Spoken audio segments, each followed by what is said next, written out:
You will not be making it tonight, unfortunately. He's got a Canadian Thanksgiving going on.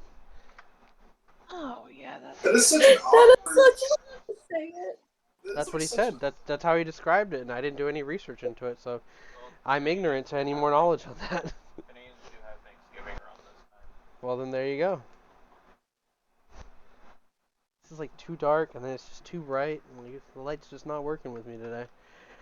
There's Thanksgiving, and then there's giving thanks, and that's the Canadian way. That's the Canadian way. Well, if anybody's watching right now, thank you so much for joining us, and welcome to tonight's session of the Dungeon Initiative. If you were missing us from last Sunday, don't worry, we missed you guys as well. But we wanted to feel top shape for our session, as some of us were getting sick and exhausted from a 16-hour stream, and, just life in general. We just need to take a break.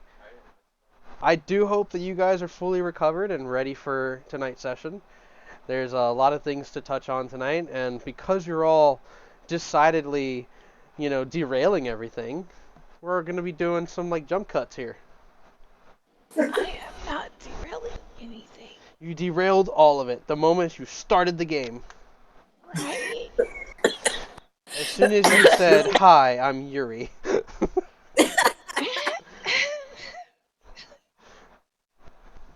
Anybody have anything to mention or say? And we will do our best with you, Yuri. I kind of spaced it so you're down the line, so you have some time to relax and just listen to everybody else tell you a story. Okay, because I might end up in a mirror before the end of the night, I'm not gonna lie. I mean, if that happens, then I have it written in a way where your stuff can carry on next Sunday. Okay, thank you. So, again, what I'm doing... I'm here. What I'm doing tonight, we're going to go ahead and just kind of, tell everybody else's chapters, and then whoever can't finish, like Vi and obviously Hugh not being here, they will start next Sunday session, so it'll be a little more leaning towards them. I thought about doing individual stuff, but I also like having a little audience, and you guys get to participate in watching your fellow players tell their stories. So, if everybody's ready, I hope you have plenty of water. You're gonna have to play Biscuit. No, you know better. That's all. I'll be honest, I know just very, very little about Biscuit, other than being, The only thing he's gonna tell them is that Yuri left. That's it. Would he tell her that? Will he tell them that? Will he? I don't Maybe. know. Or he might want I don't Kieran. know. You're him tonight. Is he forgetful? No. So his sister got kidnapped. Okay, so he's not forgetful. I guess we can do that. So, if we're ready to begin, we cut down to Fen and Zoe resting, and as one of you decide amongst yourselves who wants to wake up, or both of you, you see this horse, Biscuit, laying there, and cuddled up to it is the fox spirit. The early morning rays are coming through, and the mist is hanging heavy here.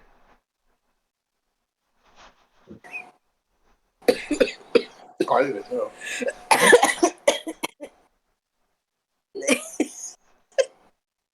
Why are you dying? We were doing rock, paper, scissors real quick to see who would be awake first. Oh gosh. Zoe's gonna just stretch herself as she's waking up. And Biscuit's already nearby, right? I'm Yeah. also here. Yeah, echoing. they're almost cuddled up to you guys.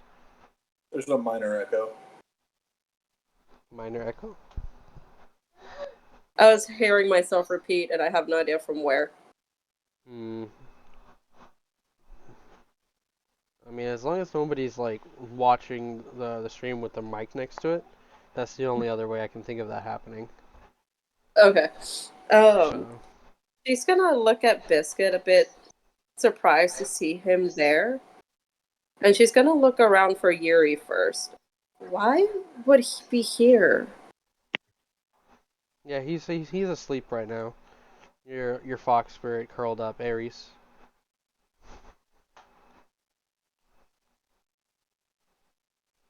She's gonna look at Biscuit and kneel down and just lightly tap on his snout. Turns his head a little bit, starts to wake up. Does he talk? I forget.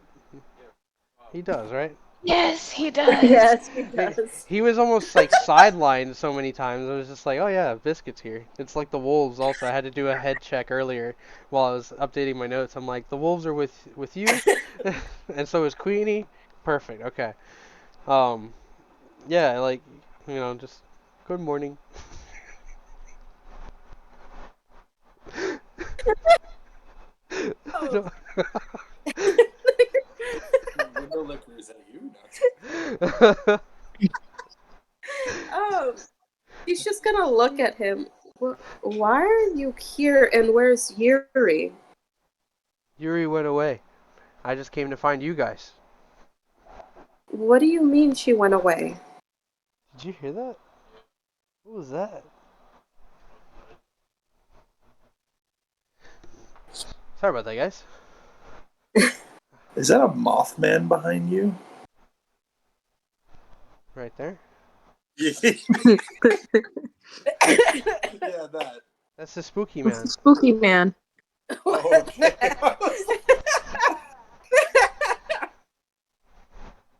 He's the spooky man, bro. I'm sorry. I saw that. I just noticed it. Like it's just That's- staring.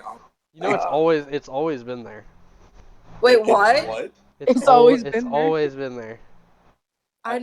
And it, we have to go through right this around too. here, you see how the yellow hat's right here? Yeah. Just to the left, that's Baby Yoda just chilling, right? And his eyes are just closed like he's about to fall asleep, so he just looks like he's a little bit on something. Like, yeah, I just went on a bender, man.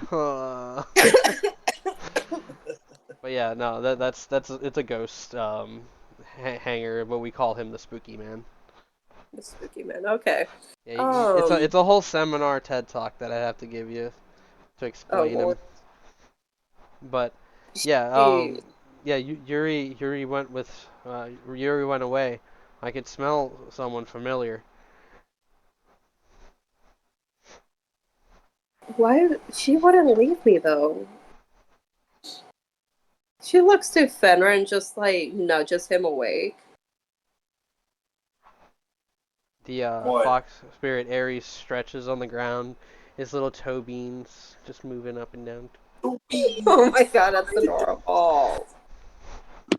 But yes, Fest's awake now. Yeah. He sits up and just kind of like messy haired looked at Zoe. What? She just like motions to Biscuit. Oh, it's the horse. She's not Good morning. here. Hey. Thank you, Biscuit, for your other good morning. Biscuit talks out loud though. I know. Biscuit can actually talk to everybody. Yeah. Yeah. No, That's cool. again, like it was one of those characters that took some time to figure out what the correlation was, but I didn't remember if it was. Yeah.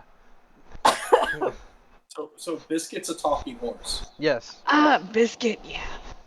Is it conveniently played by Eddie Murphy? No. Nope. Nope. No. No, I'm already doing something later tonight that's gonna be even funnier. All right. Yeah. No. Like the horse gets up and goes over to the water, and just starts like nips at it a little bit, and then just starts to lick. Just starts to drink from They don't. that. I was about to say horses don't lick. to I know. drink. I know. No. My brain. I got it. I got it. Are you sure? Yes. Yes. You have like a half dead vibe. Um, Like Go ahead and make perception checks for me. I ain't doing shit. Not you. Five's close enough. I know, not me. I'm just saying. Why are you yelling? Calm She's down. close enough. She's cool.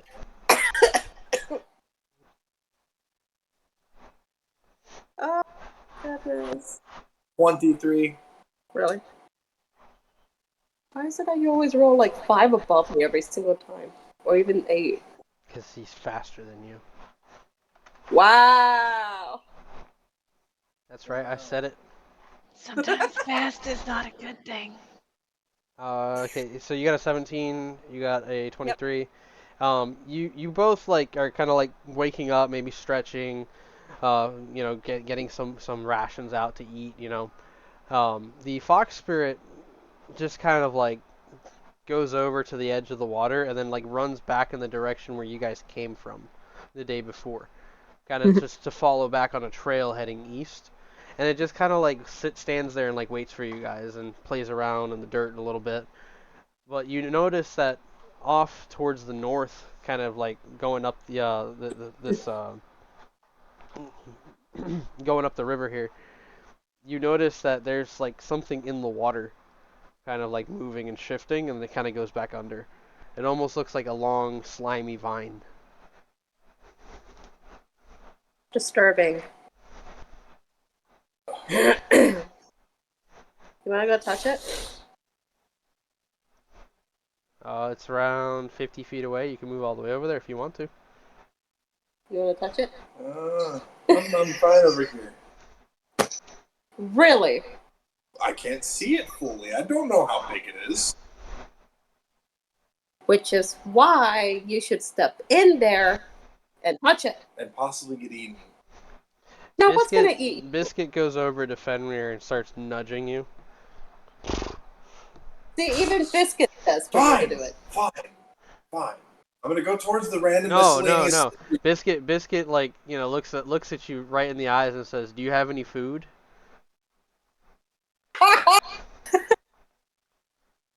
Biscuit is oblivious to whatever you guys saw. Brave enough to even go to the water and drink. Fenrir, you got any food? Yeah, he's like pushing through, sniffing you, trying to see if there's even something other than the meat you carry in your pocket. Is he carnivorous, Vi? Tell us something new. Well, actually, Biscuit is. Omnivore? No. Well, yeah, omnivorous, but he can eat meat. So, omnivore. He's an omnivore. Yeah, he's an omnivore. Okay, so he's digging for whatever you got in your pocket. Or in your bags, wherever you keep your stuff at. I'm gonna pull out some of my pocket bacon and give him some. Yep, that's the stuff right there. I don't know what's odder, the slithering thing in the swamp or the fact that a horse is eating meat. He like takes a couple steps away, looking back towards the water, and then back at you. And it's what thing in the water? We should go find Yuri. I would love to go find her. But I can't ignore my fox right now. But isn't she like your family? So is he. He was there for me when Yuri was sick at times. Vi, what would Biscuit do here? Okay, I'm taking over Biscuit because heaven help me. It's hurting me. It's hurting my soul. But I did a good job as placeholder Biscuit. You did. Let me pat your head.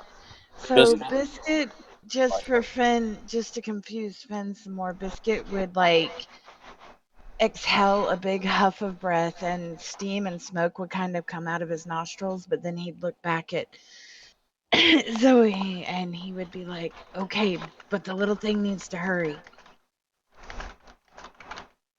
Talking about her fox spirit. He'd go over to the fox spirit and nudge it in the ass, kind of toppling it over playfully. And then he'd just kind of look back at the pair of them and be like, if you're done with whatever y'all got spooked at, get on my back. It'll make this travel faster. Zoe's gonna look back at the river again. Whatever that was, I hope it's not interfering with what's needed to be done. If it comes to that, I can always just fight whatever it is. Yeah, that sounds about right. She just walks over to Biscuit and looks at Fenrir and just crosses her arms. What? Oh, lovely. Chivalry is dead for you. And she just climbs on the horse. don't even know if that's a horse. You're not a horse. I know I'm not a horse. Definitely isn't a horse. It's a horse. It's a horse. It's a type of horse. Oh, This horse can talk, it eats bacon, and steam and smoke came out of its nose. are you sure you're not hallucinating from your pocket bacon? Nice.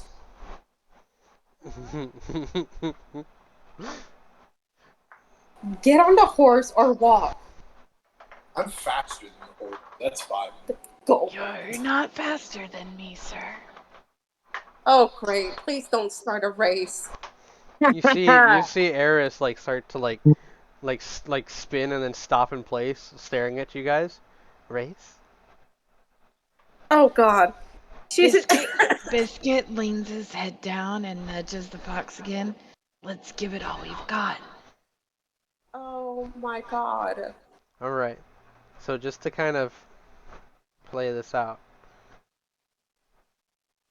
Fenrir, would you like take off first, or would you wait for like a countdown or something? I would probably wait for a countdown and make it there. Because as you guys ready yourself, you and Biscuit, right? The fox spirit, Ares, zips over to you guys, gets in position, and goes 1, 2, 3, go, and then zips forward. Laugh. Well, he never changed. Biscuit kind of like takes off right beside him, and if you look at the ground, there's like smoke indent from where his hooves were. Not a horse. It's not a horse. Definitely a horse. It's definitely a horse. Poor Zoe. Ah! Back in her village, when she was growing up, they taught her how to ride a horse. But So, zipping like that? That's a Yes. fast horse. Okay. And then Fenrir's gonna go full dash and even range, going 150 feet. really? you gonna waste your rage here? Yes. Okay. Ow! All right. Sorry. So you would zip past Biscuit, right? What's Biscuit's reaction as Fenrir's just because I picture him on all fours, just tearing up the ground. Okay, and this is strictly for RP funny purposes. But Finn would feel something really hot against his ass as his pants set on fire. He's not riding the horse. No, the horse blew fire at him.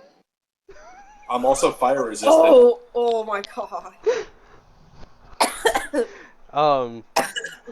Ares, RP purposes only. RP purposes. As you start to pass Ares, Fenrir, Ares just like kind of gets like this little mean look in its face. And it's like, so it's gonna be like that, huh? And then like its little paws start like streaking super fast to the point where Zoe, you see dirt picking up, and he starts running right next to you. Fenrir, when you glance over at Ares, he turns into a ball and zips ahead of you. Jeez. Zoe just rubs at her head a bit. Oh my God, what did I get myself into?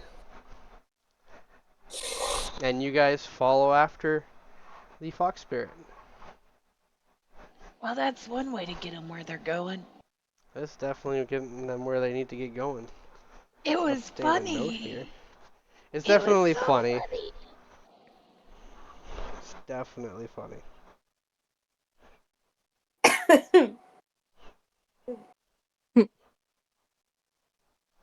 Fenrir's never gonna trust Biscuit again. Biscuit? Biscuit sounds like trouble. I'm gonna need Biscuit's- I'm gonna need a full character sheet on Biscuit. I will make you one, but not right now while my head's off. No. From there, we cut back to Eddard and his brother Godfrey. You guys are still at that table. Let's say we're cutting back a couple hours, and LaFay, you're there as well with Riza, and they have been bringing out like snack foods and stuff for you guys to enjoy, and over time some of them asked to take leave for the night, and Godfrey went ahead and dismissed them. Left there are two maids, kind of working between the kitchen and serving with and working with you guys. The rogue is still at the door, and there's two guards on the opposite end of the hall. Since then, Jada has gone off to bed. The blonde girl that was with Godfrey. Um, she kisses him goodnight, and as she's leaving, says goodnight to all of you. And you see Godfrey kind of like leaning back in his chair.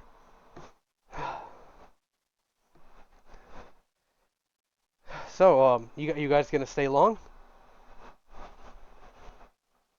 Uh, Not looking to stick around here for too long, honestly. Well, how much time do you need? Uh, as much time as it takes us to find our friends. Well, I mean, I gotta be honest with you. Like, I have a lot of people that are in and out lately, and a lot of the rooms that you guys used to use, we've had to repurpose them for the guests. That's fine. You can probably find something else, if anything. So, What are you guys doing exactly? Maybe I can help. uh, well, and I'll explain to him the whole thing about the bandits from the previous sessions, and then the horde that we ran into, and all that stuff. I have Just so heard a that way few I don't have to go things. through all. I have heard a few things.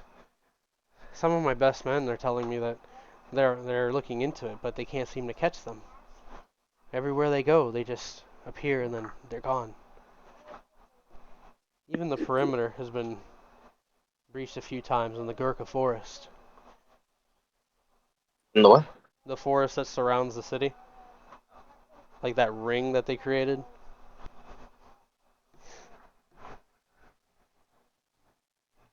While you guys are having this conversation, Riza's just snacking on anything they bring out to her. And LaFay, you notice one of the maids come over with some wine, and they're just Oh, like staring at Riza, and they're just like, more wine? And Riza's just like, yeah, keep it coming, come on, yeah. Holds up her mug. And the whole time, LaFay's the maid is like gonna staring right at Riza, and Riza's just staring at the glass. LaFay's going to snap her fingers. Hey, Hmm? hey. Hmm? Hmm? Oh, almost to the top. Would you like some? Says the maid. Yes, please. She like starts to pour the jug, right? And she looks from the jug up at you, and then she just kind of I'm glaring slightly, at her. she like you suddenly see that it stops pouring, and when she pulls away, you notice that there's still liquid in there, and she goes, "Oh, I guess it's empty." And you have like that much. I can't see you. It says unstable internet. It has a You little got bit. You have less Is it than a little? quarter of your glass. Oh, I do see some more wine in there. Are you sure? I'm sure. And then she like walks away. But Riza's just like, man, they're really nice for giving us all this food. You think they're gonna let us take some home? We're Hmm. gonna eat all we can for the journey. And she just starts stuffing food into her bag. We'll get the bread. We gotta get the bread. Yeah, let's Godfrey's get sitting with you watching this bread. happen. Yeah, she's new. Oh, how is the initiative? Well, from what I understand, not a whole lot of people liking us too much right now. A lot of the other lords are pressuring me into putting some sort of lockdown on the group, maybe relocating the actual initiative members. They think even the school might be a mistake. But then again, there's not many other places for people to practice their craft right now. If reports are correct, we have no idea what happened to our academy.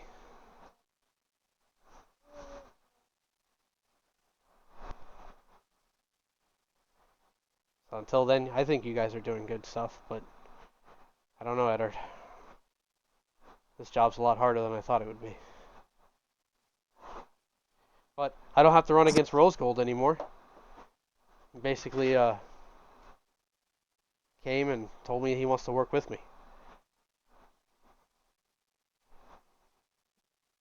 And how do you feel about that? Well, I honestly wish it was you. Then I get to be the one running around out there exploring and getting lost with friends. But I guess it's good to have someone that knows what they're doing actually helping. He's come through, visited. He's at a campaign right now, announcing the changes to the other lords and plans and such that I have in place. Things to really help the people out. And yeah, I guess to like seal the whole thing, I'm, you know, playing the field. Yeah, I've noticed that from what I've seen so far. He like leans in, and you can see that twinkle in his eye that he got, like that you've seen a few times before whenever he's excited about girls. And he's just kind of like, I guess being a lord or king really has its perks, huh? But yeah, if you guys need a place to stay, I mean, the old initiative spot might be a place, but I don't think there's any beds left over there. They cleared it out pretty good. We'll figure it out. Yeah, you can sit over there.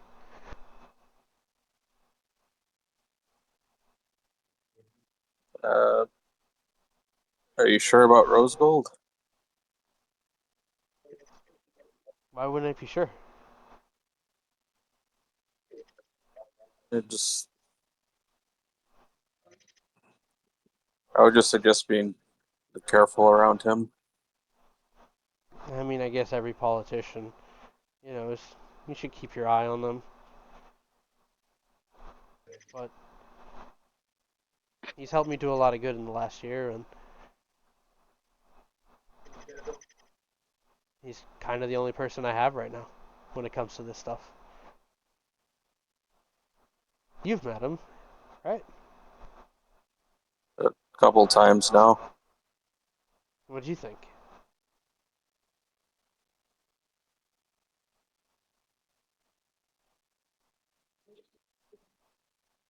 I got nothing on him so far, but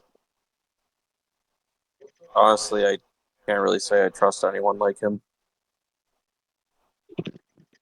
Well, maybe you can find time to maybe come help me. Be there at my side as we get to the wedding day, and they're obviously gonna do the crowning soon. Haven't seen you in a while. Even Mom's asked about you.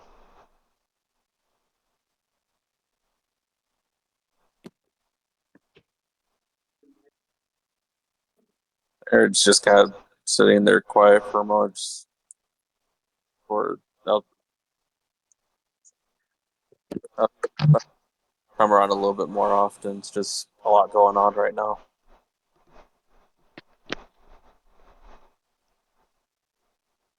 All right. Do you need like an escort to the spot, or? I think we can manage it.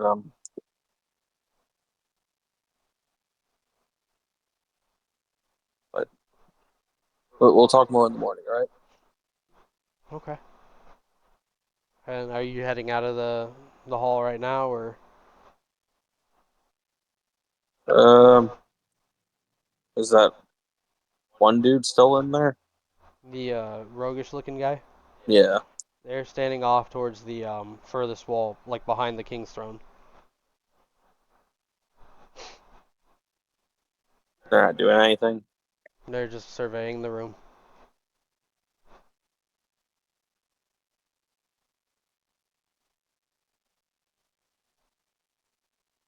Well, Godfrey starts to get up and bids you guys a good night, and he starts to head off towards his room, which goes past the gentleman at that door and goes through and heads out.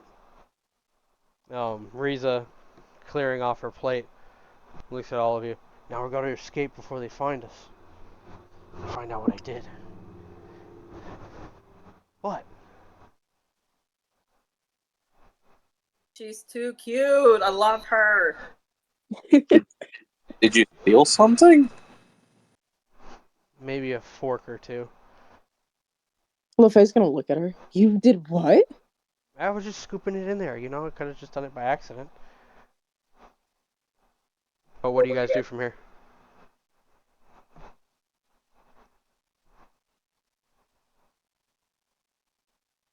Faye, did you have any plan to do something? I'm trying to think. I'm sorry. Better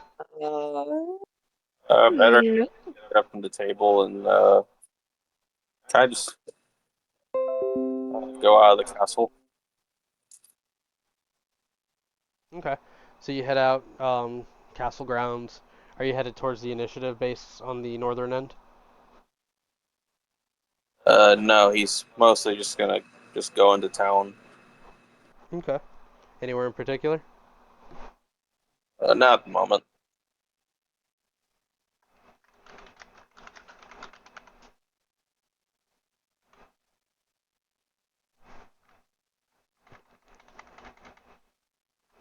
Where do you think he's going? You see Riza still got food in her mouth. Who knows? So what do She's you gonna want to look do? at her. Want to go look around the castle? Yeah. They have this really big library. I don't know if you really like books. No, not really. Oh. It's not my thing. You want to look at the armory site? Theo could have opened it. Oh, you're not eating this cookie right now. You got No. me messed. You got me messed up. Yeah, I'm gonna take some of these. Took some peanuts. Is that okay? You're not gonna eat that cookie right now. Should I put it back in? Sure. 'Cause, Here, I'll put it there. Just don't eat it. Go sit next to Theo. Sorry, guys. She's gonna be like, oh, it's probably me then. Yeah, she hates books. She don't care to read. You want to go to the room where they have all the armors and weapons? Is it like old school stuff, like old warriors and such? Yes. Make a history check, because I don't think you ever explored the castle that deep. Yes. That's why she's like, yeah, maybe. You said what again? History? Mm-hmm. 3. Let's see if I have any knowledge. Ooh, 25. So, you know that there are a couple of halls that lead towards the library, turning left, that you haven't explored. One of them gives you an indication that it would lead you to some sort of armory, based on the decor having like paintings of warriors and daggers and blades and shields and armors leading down that hall. So you believe that that could be it. I think I found it. She's gonna grab the handle. Prepared to be amazed, and she opens it. Okay. So if you're saying you went down in that direction, right? Yeah. Okay. Make a stealth check.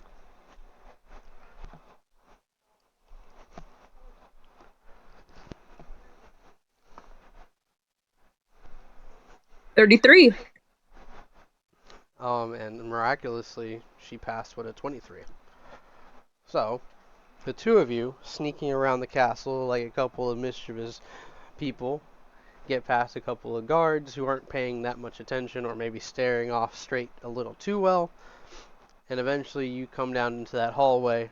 You take the middle one, and as you reach the end of this passage, having looked around, you see that there's paintings of different lords who have been in the house, whether they're family kin to the Stormbanes, or there's even paintings of what looks like Bloodscream name based on the sigils. Riza kind of marvels at all the armor pieces and sets that she sees, the weaponries. At one point, she tries to touch one. That Do you let her? I don't should touch those.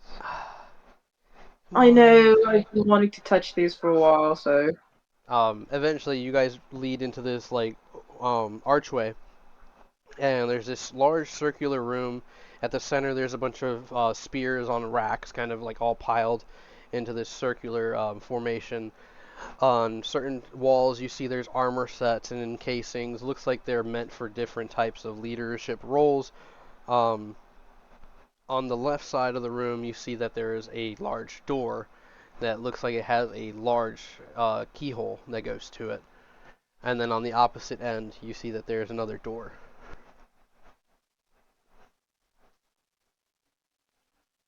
Cheetah Riza, says he is so sorry. He's watching us, though. Hugh? Yeah. Yeah, I don't have the live up right now, but that's awesome. Hey, Hugh, enjoy Thanksgiving. hello. Canadian giving. Drink your water, everybody.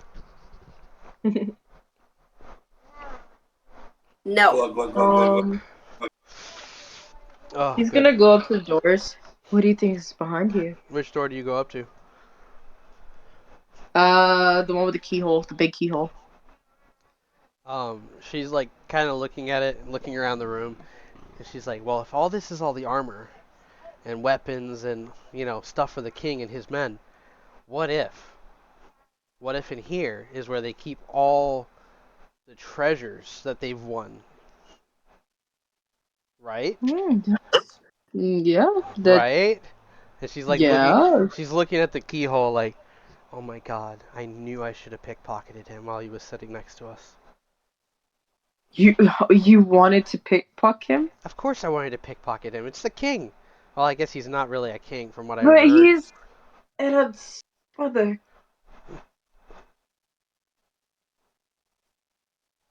She's staring at you like, and I wouldn't do that. she turns to the keyhole, puts her hand against it, pokes her finger in the hole. This is how they do it, right? I don't have any tools. Like Starts digging around in her bag, and she takes out a carrot. Oh shit! I don't think a carrot's going to help, hun. Well, can you get in there? Come on, do your thingy. She's gonna look around. She's gonna look back at Riza. Is she doing like a puppy eyes? Huh? Is Riza giving her the puppy eyes? She's definitely looking at you like, do it, do it, do it, do it, do it. Lucy from Disenchantment. She's gonna like, like when you like bounce on your feet when you're like so nervous and you're like, I don't know if I should do it, blah blah blah. She's doing that and then she just goes forward. Fuck Okay. it. And she takes out her tools. Make a sleight of hand.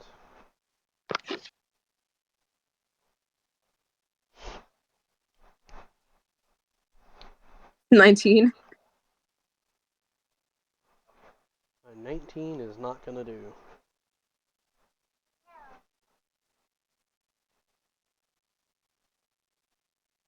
I'm You gonna got try again. You got inspiration? She does. Yeah, she does have inspiration. So try again. Spend your inspiration, and yes, you can try again.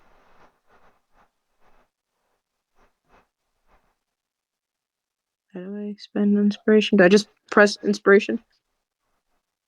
Well, like on the top of your character sheet, it'll say inspiration with like a little Yeah. sun thing. You click that so it comes off, and then you just re-roll that same check. So you make another sleight of hand. Got it. Do it, do it, do it, do it, 28. do it. Okay. So, you get up there and you start finagling a little bit, working the tool.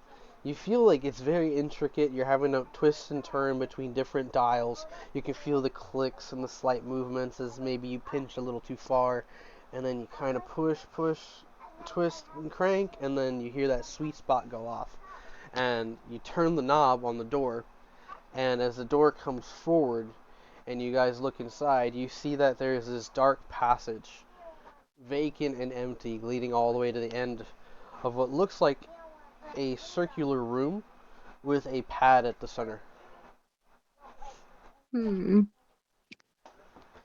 And Riza is just like, okay, I don't see anything glittering or shiny. Like, there's not even gold as she starts to step into the room.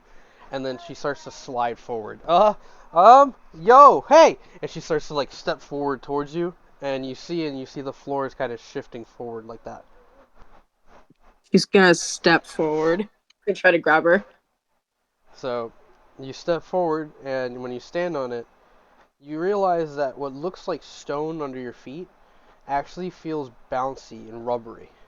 And it starts to shift forward, and you hear a bunch of mechanism moving and shifting in the walls. And as you reach the end, you guys kind of get pushed off onto a solid ground, and you see that in this circular room, there's this pad at the center. It's made of silver. And at the center, you can see that there's this sigil that looks like a bunch of people with their hands held out, holding one another. And Riza's just like, so do we break the floor to get in? And when you realize, looking around, to the opposite end where you guys came through, there's another passage that leads the opposite way. And at the end of that passage, you see a set of stairs that goes up.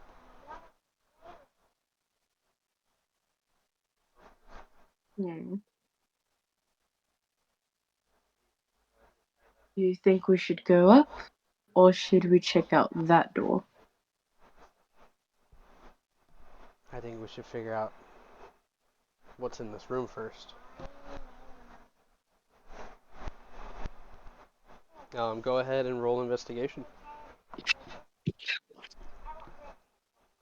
You see Riza like go to bend down under like this like slab of rock to look under, and she hits her head on the corner. Ow, fuck.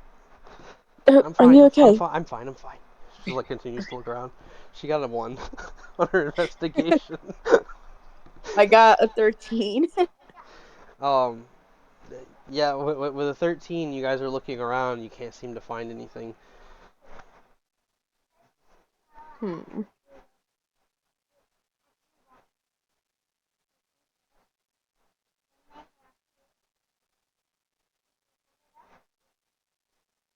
Maybe we should just go the other way.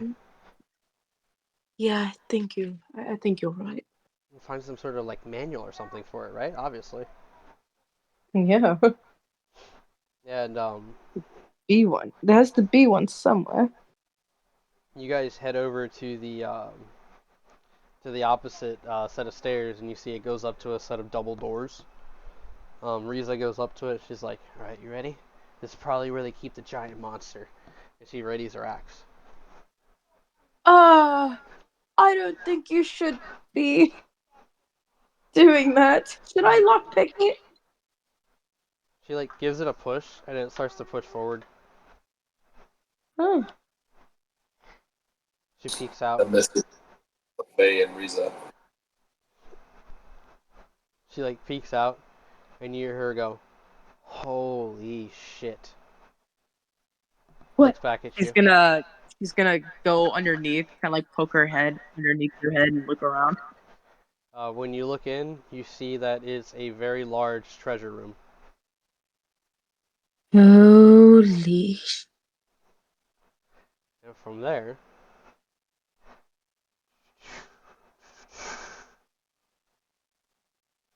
go from there. He's not here. Yuri, you up for a little roleplay? Sure. That's basically what LaFay did. I don't like her. Oh, peeks over. What's up? So, you and Red had gotten up early to start your journey. So, you are kind of following east. He's walking ahead of you, kind of not paying attention to you at the moment. Being this early in the morning, you can just hear like slight noises, like more like crickets and other little bugs and creatures out there.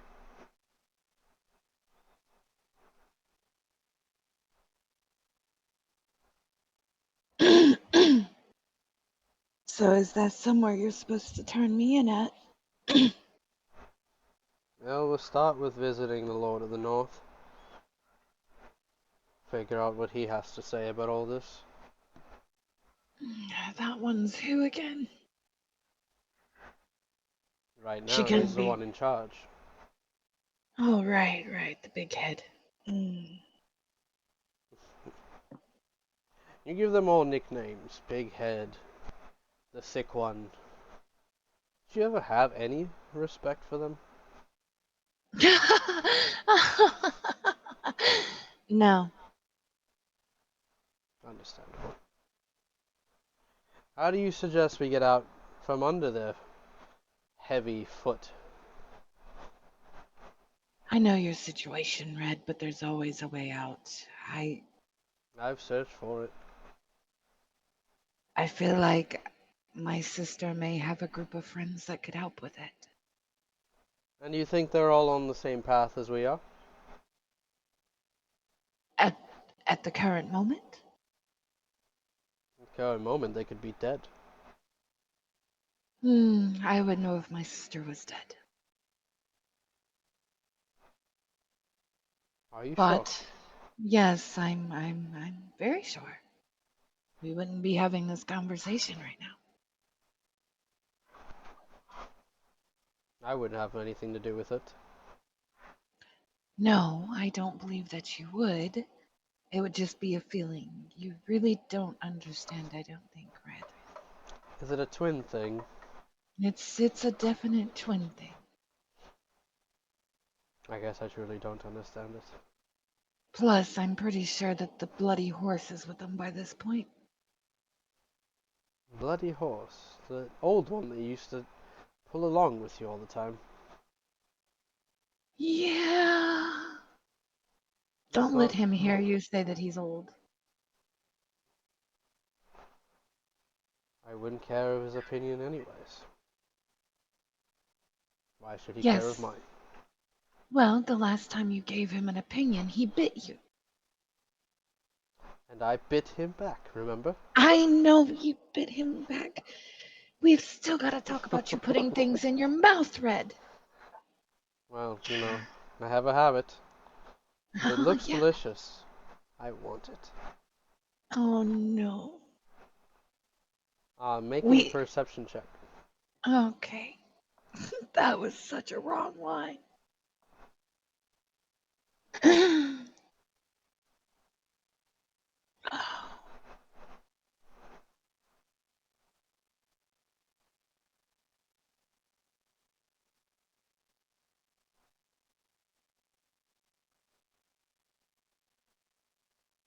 12.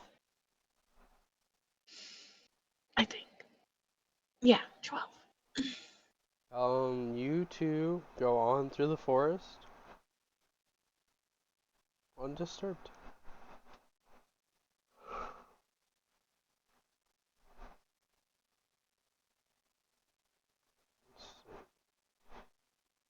I need you to roll a percentile die, so a D100, and Fed and Zoe, I need you guys to roll a D100.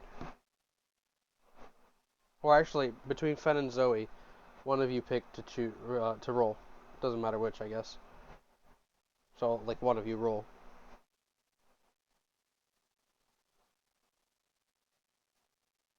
63. Okay.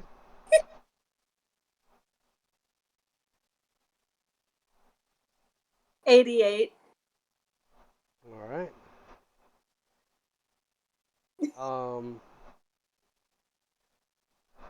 So we're gonna go ahead and cut from Yuri and Red. I hope that's okay. You're Oh, good. Yeah, I don't want to scrape your voice like crazy. Ooh, You get the scrape me, idea Daddy. though.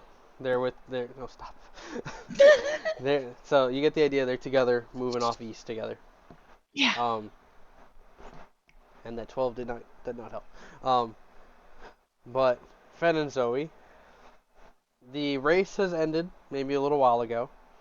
The fox spirit has been kind of like dancing around for a little while, not necessarily bragging, but you can see it's in high spirits. Huh. That little thing's kind of fast. It's kind of why playing hide and seek with him was a little bit difficult because he would keep moving. And she would just like look at Eris every single time. Just kind of looks up at you, just yeah.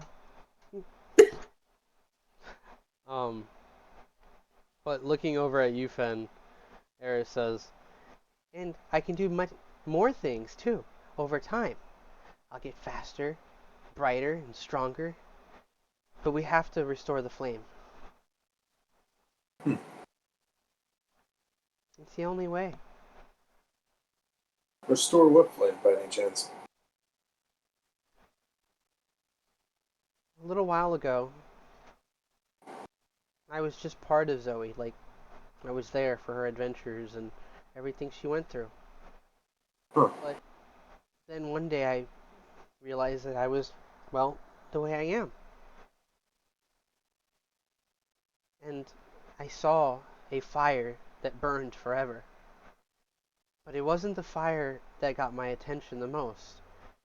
It was the tethers coming off of them, connected to many others like me. Other spirit creatures out there. Connected to their caretakers or the ones that love them.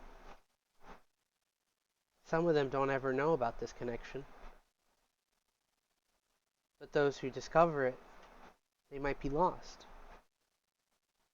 And because we can't touch the fire anymore, or see it, someone must have taken it. And some of us are dying.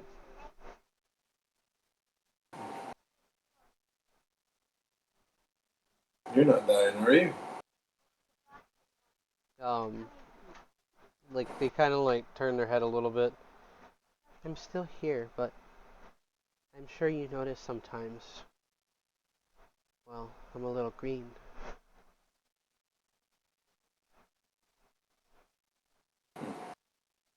I don't think I'm really dying exactly. I think Can't you make... instead I don't feel Zoe anymore. I feel someone else. So something's blocking that.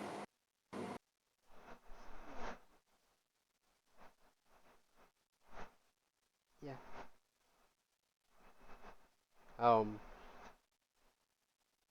Biscuit, would have a sense of something nearby. Zoe and Fen, you can roll perception checks real quick.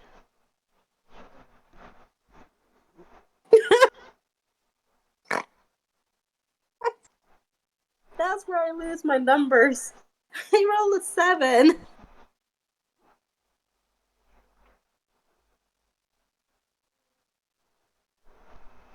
Fen?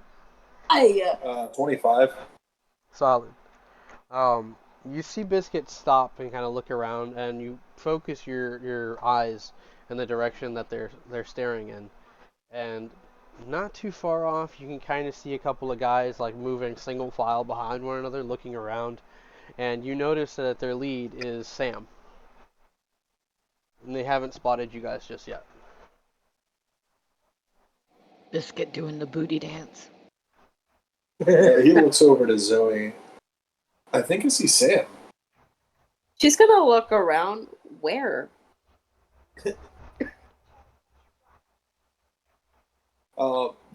Like how far out is he? Like a little over 80 feet away. Um, Like you got the fog and like the trees kind of blocking most of the view. So when you see them, they're kind of moving in and out of sight. um, Zoe, can you make a fire? She just looks at him. Are you really asking me if I can make a fire? No, I'm saying, can you make a Oh. fire? No. To Oh, get their oh, attention. oh. She just like cups her hands and makes a fireball like right in between them. Like this? Not the spell fireball.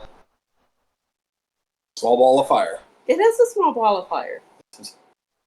I was just making sure. Oh,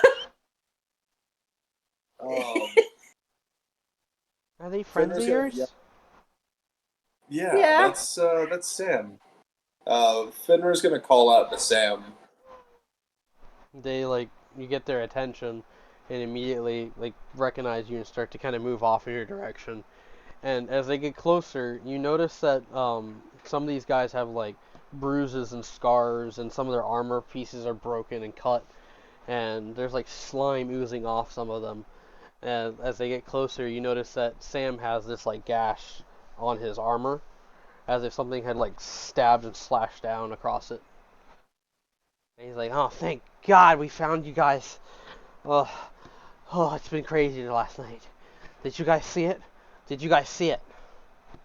See what? There was like some sort of creature that looked like a house out in the forest." don't you dare bring Baba Yaga into this. Does he have a lisp or something like that? Yeah, Oh my god. What? it's out there somewhere. I swear. It took 6 of my guys. You said a house. It looked like a house, and they wanted to take shelter in it, and then the rest of us were gonna like take watch. And then when we came back to the house was gone. We tried to track it down, and eventually we saw it, but it was moving. It had these long arms and legs. It was gross. All our guys, they were inside of its body. They had them inside the body. All right, calm down, Sam. We have to get my guys back. Okay? No matter what it takes. We'll burn the bastard out if we have to. That's considering that being the idea, but right now, let's get you guys fixed up before anything. Where's everybody else? Where's that art, Ona? We all got separated. Oh boy. Alright, then all of us will stick together. We can go find my Find out. guys. Yeah. Zoe's gonna look towards Eris a bit. How far is it? We don't have any time to waste. You have to come She's with me. She looks to Fenrir. Fenrir, please. You have to go with them. You stay safe. She nods. And she looks down at Biscuit and like pats him. Are you okay with taking me? What was the question? Biscuit, Biscuit reaches down and he grabs Eris gently in his mouth and kind of tosses him up on his back. He looks at Fenrir and, blows smoke once more before giving a little canine smile and turning to run off in the direction that Eris was leading Zoe with Zoe on his back. You're cool, but I still don't think you're a horse. Still a horse. It's funnier because of his voice right now. Shut up! Come on, it's a Don't little be funny. mean to her. It really is hilarious. I'm not being mean. It adds to the role I play. got That's you. all. I'm trying to make I it got light. you, Vi. Don't worry. Bye, it's got you okay. Oh, it's okay. It really does add to. I hope you feel better. I feel okay. I know, but, like, your voice. Like, I hope it doesn't hurt. Like, I hope. Oh no, that's the voice being that way is because they had to intubate me. weekend. Oh. Before fully separating real fast, could we probably like heal them up first? Is that okay? I don't know. Is it okay, Biscuit? No, Biscuit's gone. Yeah, no. Hi. Biscuit done yeeted with the kitsune. Yeah, Eris like had been lifted up by Biscuit, but hopped off and is like running ahead of you guys, leading the way.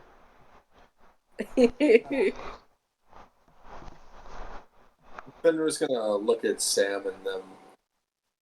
Well, first, before we do anything, let's tend to your guys' wounds real fast, and we'll track that thing down.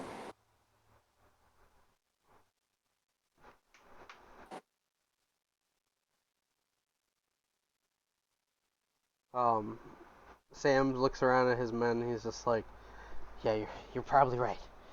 Come on, guys, let's rest up." And like they all like lay down, sit, and relax, tending to themselves, and some of them pull out some rations and relax. Yeah, Fenrir's gonna keep watch for him. Sam like goes over next to you. The others, when they got separated, were they okay? What happened? Well, me and Zoe went over to the east gate, and I decided to hop up on top of it and see if I couldn't find what we were going after. Honestly, I saw some smoke in the distance, but after that, her spirit fox took form on its own, kind of led us away. I don't know too much after that. You guys being out here means that something else happened. Did anything else may have happened that you know of? I did see Yuri. Yuri, Yeah, she okay? she went off with some guy, I think. Not one of us. Not one that I recognized. And then there was that other guy with the weird hat. He just like ran off. There,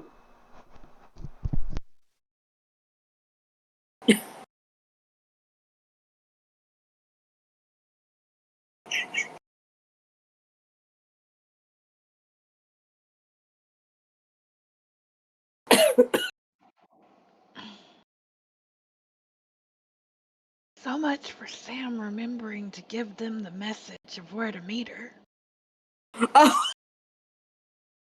yeah, I don't have that note. Yeah, she told Sam to tell them to meet her in Sweetwater. Then he tells him that. But he also Only goes that. on. He also goes on to tell him about the horde that they saw, or like the when they trailed back, they saw a horde inside of the town itself. So that's what led to them being separated. All right. So, and the thing you guys encountered was separate from the horde? Yeah, there was something out there. We started to just take off, and we tried to rest at one point, and then, like I said, we thought it was just a house. We were so wrong. But it's south of here. I can show you where its den is. We would have gone in, but we're not strong enough. I'll do my best to get you guys back, but I might need some backup on this. How many of them are left? 6 of them. Six of them? Oh. That was a 12 total, so 6 of his guys missing. Jesus.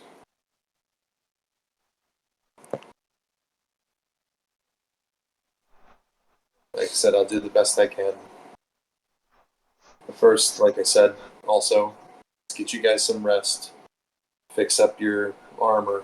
That looks like he took a lot of damage. Yeah, it was a hell of a fight. We've dealt with bandits and stuff like that, but some of them were a little shocked. It's kind of the first time they've dealt with something that monstrous. What do you guys have with you, like gear-wise? I mean, we got our battle axes and our swords. Oh, I got the gauntlets you gave me. Obviously, they all got some rations and potions for themselves. Resting up shouldn't take too long. Have you put those on yet? No, I'm actually kind of scared. Why? I don't have the stats.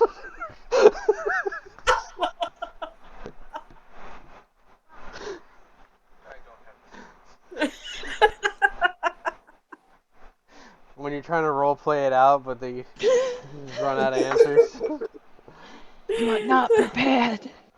I had a lot of notes prepared, but like I even like cross-referenced with my last No, one. I was kidding. Oh no, I'm not kidding. I was missing information there, so.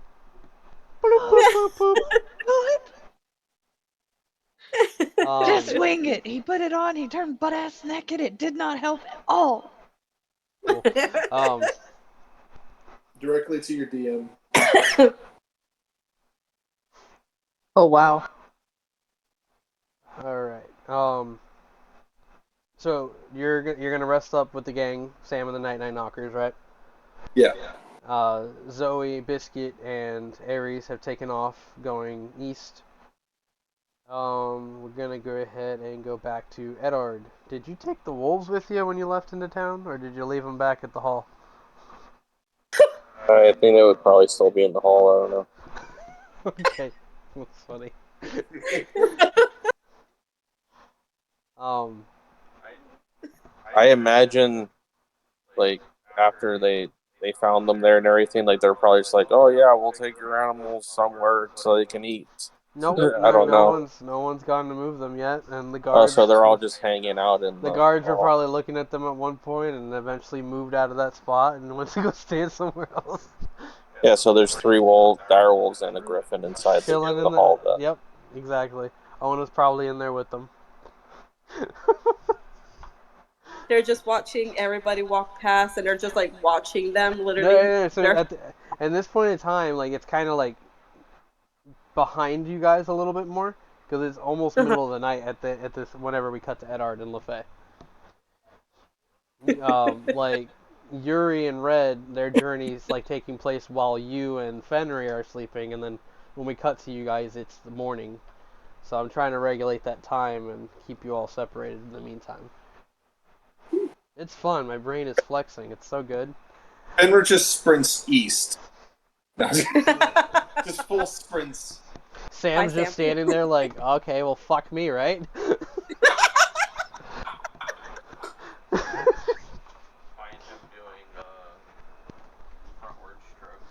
Shut up.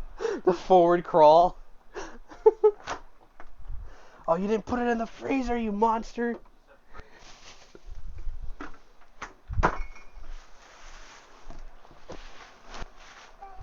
Yeah. With the what? Well, I don't know. I had like 2 of them, and then you had the rest. I don't know what you did with them.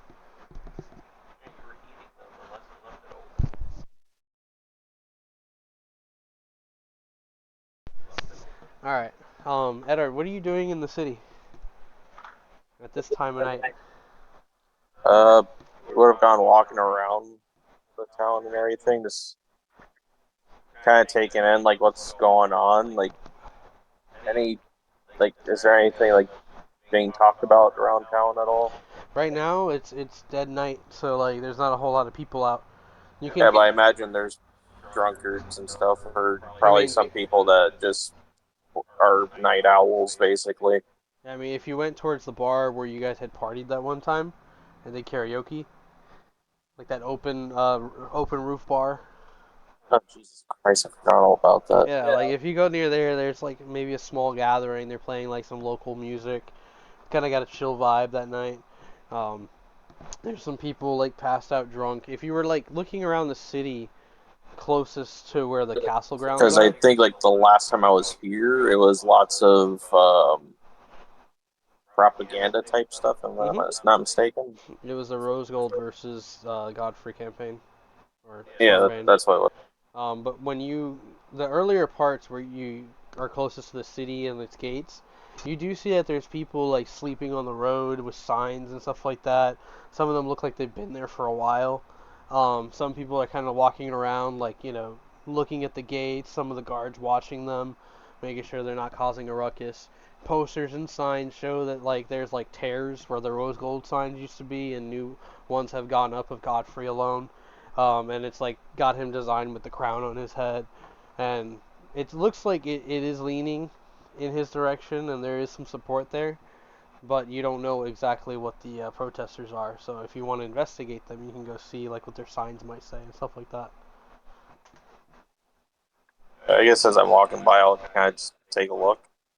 Yeah, you do notice that some of them say Stormbane's the fake, Dorian Gray for power, and some of them are like campaigning for Dorian Gray and saying justice for Dorian.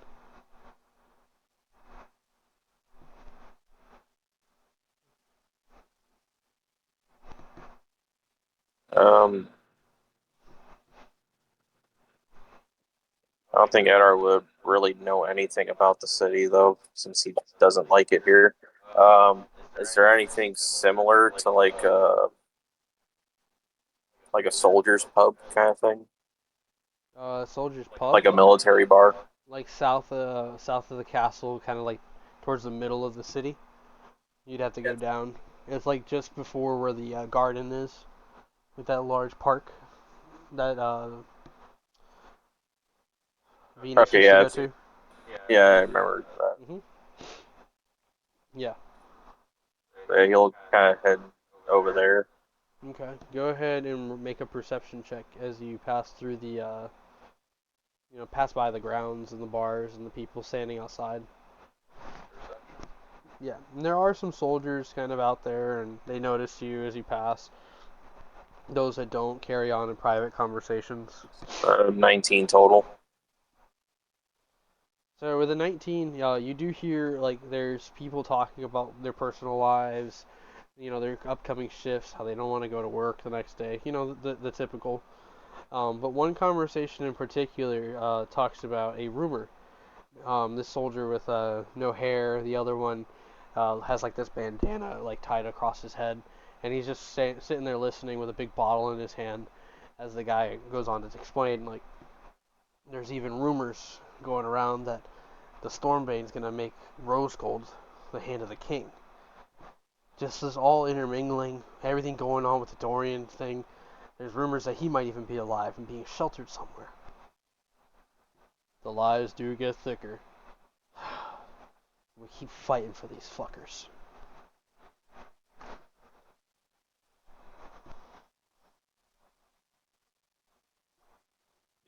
Yeah, what kind of soldier was that? It looks like a Stormbane garden.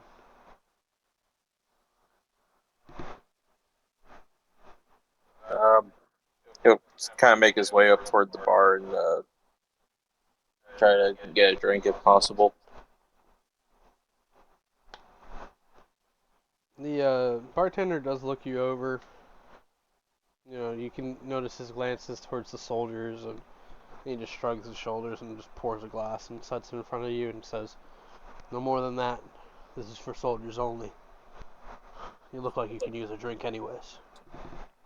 Uh, I am kind of a soldier, so served with Whispering Knight. Not something that people throw around very much. Guess I'll take your word for it. What brings you around here?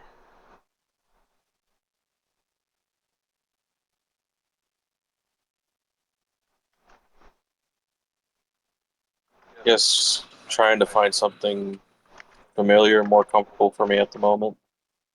This is the closest thing. Staying in a city is not comfortable. Oh, not the city, just this bar. Oh, I'm more used to being around men like this. So This is a slow night. Most of the time it's just chaos and they're breaking my bottles and I'm charging the captains.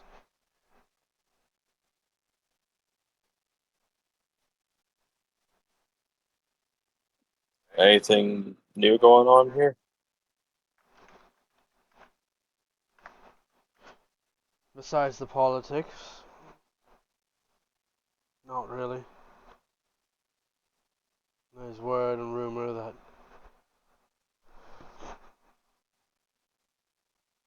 well, there's word and rumor now that there isn't much more of a running. Rose Gold's going to be assisting Stormbane in his upcoming campaign to be king. I always thought the Stormbanes were at odds with each other. I guess this could be a sign of good change.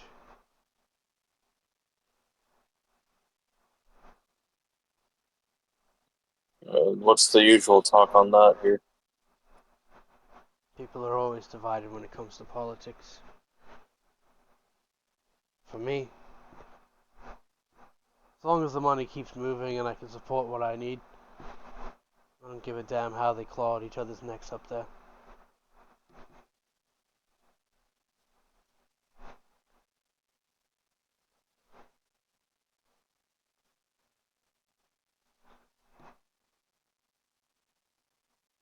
How about another one? Yeah, why not? He's mostly just kind of taking in the scenery. Just, like, again, like with him spending so many years away from home and mostly being around soldiers up to the point of like 2 years ago, this is a much more comfortable environment for him at the moment. It's just for the first time in the last couple of weeks, probably a little bit at ease in a way.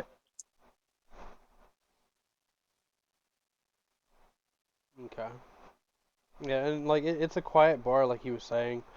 Um, you do see that like there's like one guy across the bar sitting by himself, and he is like kind of looking around at everybody else every once in a while. Just seems to be drunk, but nothing really like stands out as unusual here. Okay. It's okay. Um, Riza looking around in the treasure hoard. She's like going to chests and like touching them like this. Pops it open. Oh my god. Pulls out like gold galleons and she's just like, this is old coin. Like before they added silver currency and all that. Oh my god. Paper.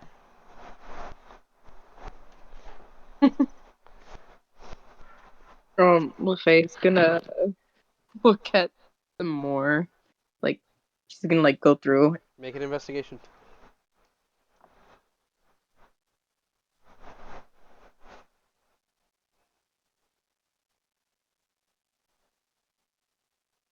She rolls in that one, the room implodes. I got a 14. Damn it. I thought it was because it looked like it was about to go on 1. I was like, oh my gosh, if it lands on a 1. What did you get? I got 14. Okay. So,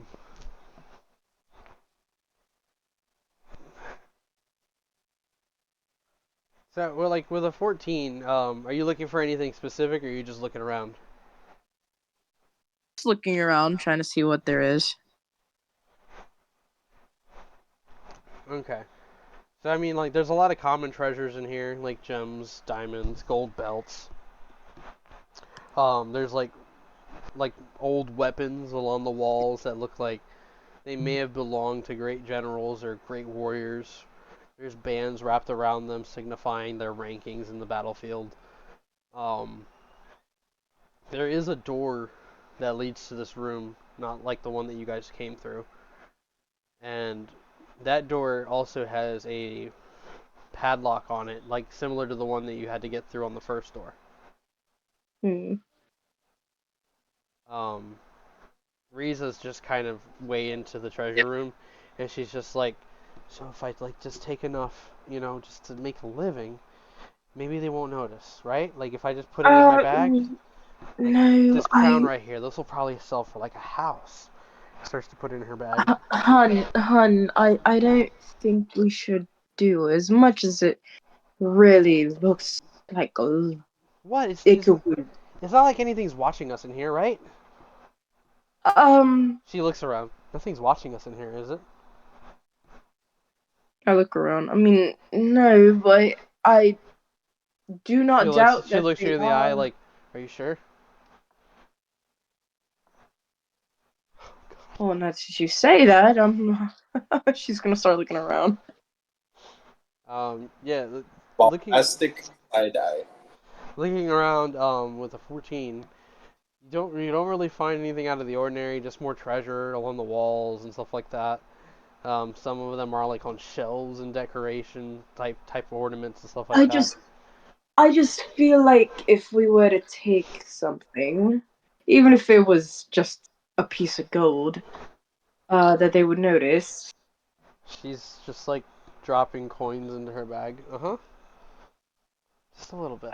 Riza, And then she goes over to that door with the lock. What do you think of Riza, this one? Another weird room? maybe, Don, I think we should go. Don't you want to find out what's on this door? Well, yes, but I just don't want to be in trouble. Don't want us to be in trouble, since we are in. We broke into a room. I mean, we already came this far, and you're the one who did the lock. I'm the one taking the I treasure. did, So if anyone gets caught, you could say it was all me. but I don't want you to get in far Maybe, more trouble. maybe they'll take my head, and I can say never and escape. You really just want to Riza, go? if they were to take your head, I don't think I'd be nice anymore. Fine, let's go. I thought you were all about adventure and rebellion. Aren't you supposed to be like wanting to steal from the rich anyways? Like, you already shoot an arrow. You'd be perfect, like the people in those storybooks.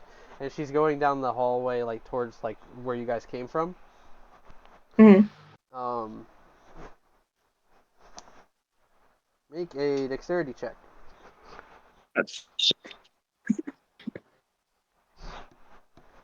Shoot, I meant shoot.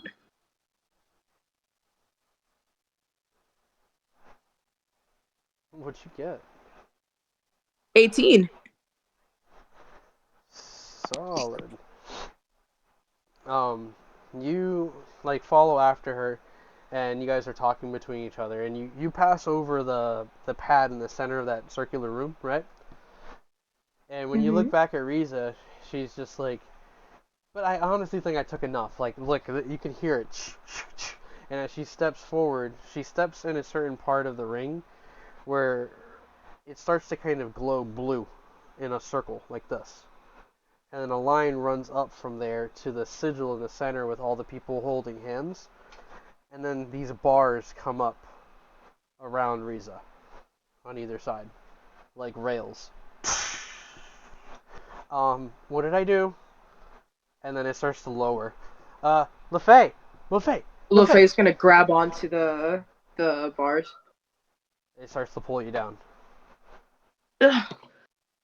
Did you step on anything? She like reaches up. Come on, give me your hand. Give me your hand. And then you see like you see the top begin to slide close. It's getting dark in here, LeFay. LeFay, give me your hand. She's like grabbing at the walls and it's starting to go deeper. Just come down here. Come on, come on. She's on her hand. She's grabbing her. She like pulls you in.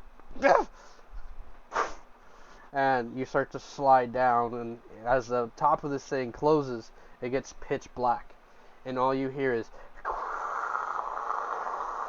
like gravel scraping against gravel. Is going to take out her bow and use the fire one to see if there's Or maybe not fire, because I don't want to blow anything up. Maybe like a light one, like I mean, if like you one draw soul. it, it'll glow, and yeah, I get what you're trying to do.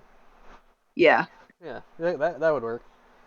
So like it illuminates, and you see that you guys are in this like tube, and when you look up, you can't see like any opening anymore. It's been sealed shut. And she's like looking around, and she's like, "All right, I'm a little bit scared, and feeling a little claustrophobic right now." And as it gets to the bottom, you see that you feel like the ground shift and move under your feet as you're turned facing a different direction, and you see there's an opening to the wall next to you guys. And there you see what looks like almost like a mine cart designed with different little seats on top of it, running on a rail system that goes off and disappears. Riza's just looking back, and she's like, "Should I just step on the thing again? Maybe we can go back up." We could give it a shot. She clicks it, and you feel it start to slide and move back. And Riza's just kind of looking back at the cart, and she's just like, "Maybe we should just check it out real quick, right? Like, maybe it'll take us somewhere cool." Or And then somewhere she like dangerous. hops over the rail, and Fraser! she runs over, and she's checking out the thing, and you see that the ground starts to lift you up again, and you're losing traction as it's closing up on you. She's gonna jump out. Come on, come on! She's gonna jump out. And like she takes a seat in the front, and she's like, "What do you think it does?"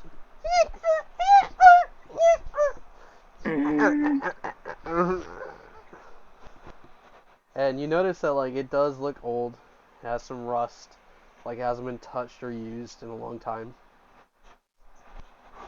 And Riza looks to the left, and she sees that there's like this lever there.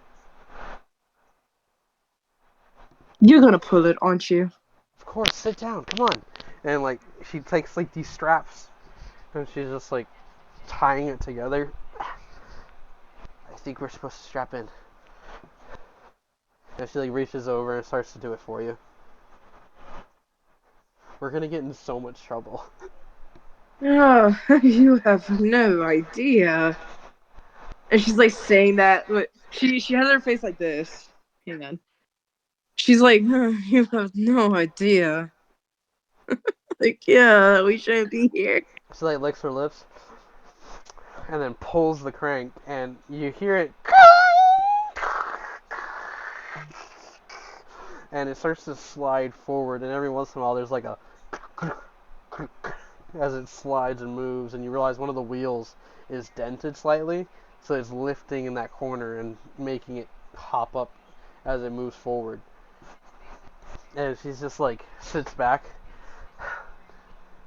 This is not really what I expected, and like the noise it's making is like echoing all down this passage. And as you guys are looking ahead, you see that this passage just seems to go straight into the darkness. She's like, She's gonna what do you do think's the at the same end? thing. Probably gods. Pointing swords and spears at us. She's looking at you. Why did you have to say that? Like, I'm not ready for that. Like, I was just hoping for like a monster or something that we could just kill together and then be like really romantic and a story to tell all the others.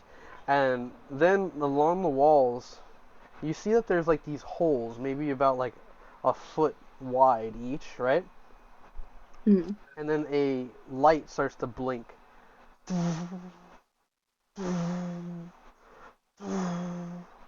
And she's like looking around at the lights, and they seem to kind of go down the passage. And she looks back at you. She sits back. Huh. I wonder what.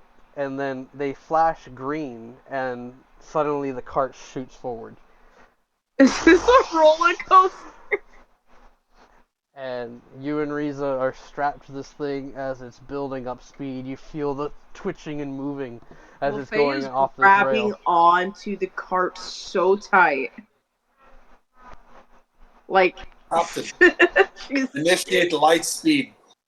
Yeah, Yeah. every once in a while there's like a bounce, like a very violent.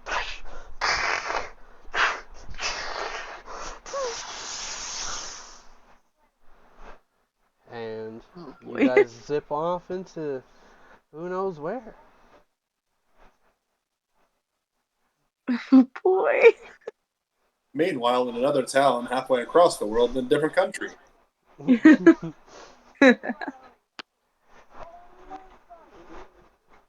Okay, I'm gonna change something up here since we did that. Yuri. What's up? So you and Red are traveling together, right? Last Yeah. I checked. In this point in time, the sun's what you would believe to be out through this heavy mist hanging through this terribly ugly forest. But the whole time, Red seems to kind of have like a decent sense of direction, as at one point he's walking and then he just turns abruptly south. Thought we were going north. We were going north for a little while, and then I started turning to the east, and now we're going south.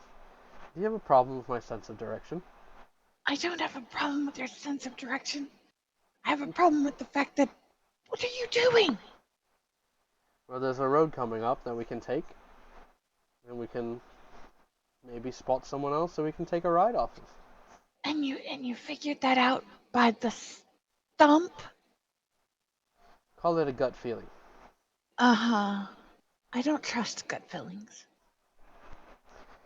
I used to not either. And then I realized that I had a very good intuition. And before you guys know it, you're coming up to this road, and you see like it's like this old abandoned road that may be running parallel to the newer one that you guys had journeyed on before. It's like off the beaten path, you know. It's not long before you guys start to hear some singing coming from the south. And Red just kind of like perks up and stares in that direction, kind of waving you to stop. She kind of comes to a stop and just kind of quirks her brow at Red like how? You don't hear it. Yes, I hear it. How did you know it was gonna be here? This is an abandoned road, Red. I told you I had a feeling. And it's not on this road, it's the next one. And he like pushes through the forest, and you see that there's like a nice gap between there, and it kind of goes uphill a little bit. And eventually through the trees, you can kind of see what looks like a small wagon with a donkey pulling it. And sitting atop it is what looks like, I wanted to ask you guys, tabaxi, right? Tabaxi, yeah. Thank you. I keep thinking to call it a khajiit, and it's tabaxi. Wrong game. Exactly. You see a tabaxi with like this brown and black spot fur, and they have what looks like these really nice decorative robes on, and they have a bow staff running across their back, and these long dreads hanging off. And there's bits of yellow threads in there, and looks like that he's got little baubles and chains and things that people have put in his hair over time. And you see in front of him, as the donkey's pulling the wagon, you see that there's this black globe with what looks like an eyeball staring back at him. And he's looking right at it, and he says, "Yo, what it is, what it ain't, what it could be, it's your boy out here showing off exactly what we be." No, no, you did not. I did, with No. permission, I did. No, Oh my wait. God. This isn't his No character. way. He's the tabaxi. Oh my God. Was he supposed to join tonight? Hey, yo, his name is Wave. We out here riding down the Sweetwater to start our adventure with my boy Oh Maurice over my here. And God. he puts his arm over that guy that traveled with you guys earlier. Oh And my he had like God. this weird yellow hat and this red bright shirt. And he's just hugging him. He's like, look at my boy. We out here about to adventure. He's like, yeah, we're going to go out there. We're going to get a boat. It's going to be great. We're going to go to the Oh old my world. God. Woo! Woo! And like the whole time, like you just see these two I am guys. so happy. Yo, what it is. Let's go. And Red's just like, it's not exactly the ride I was expecting, but they seem easy enough to take out. And he starts moving up toward the road. No. Yuri just kind of slides her war sickle into her hand and follows behind him because, yeah, why not? He goes up to the road, and you see the Tabaxi kind of like pull the reins a little bit. Like, yo, what's good? What's goody in the hoodie? You trying to hang with us? We're heading down to Sweetwater. And like you see Maurice kind of stand up. Hey, weren't you in our group? Um, Red looks back at you. yes, yes, yes. That would be great. A trip to Sweetwater. You wait. So I don't know you. You do. You do. Yes, Oh, yes. okay. Hi, hey. Hi. I don't know if Hi. we formally got acquainted. My name's Maurice. I'm Yuri. Nice to meet you, Yuri. This is my friend Wave. Hi. He's doing a what'd you Hi. call it? It's called an iCast. Starting a new thing. There's a bunch of people back in the hometown that are watching me right now. What's goody? And like you just see the eyeball floating there. No reaction. Just so he does look like a crazy person in the middle of the forest. She kind of looks at Red, just kind of shakes her head imperceptibly, but she's like, "So Sweetwater, right?" Yeah, I'm told that that's the best place to get the boats and all the other sheesh. So if you're down to ride, we got one space here. You can just take turns, flip it around, do what you got to do on a day-to-day basis. It's gonna take us like maybe just a couple of times. Lickety split, better than walking on your feet. Yep, and she kind of flips her hood up on her head so she can't be noticed by the eyeball. He like licks his paw real quick and just smiles. Great, he's on catnip. And Maurice looks over at what you know to be as Wave now, and they both smile at each other and they look at you and they're like, we both on that catnip. Ah! And Red is just like, I'll walk behind you. And like he whips the reins and the donkey starts to pull them. So my name's Wave. Y'all know my boy Maurice. What's your name, guy in the red hat? Just call me Red. We got Red up in the house. Let's go. Just the eyeball floating.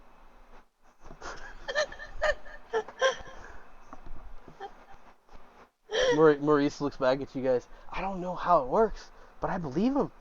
I feel like I'm a star already.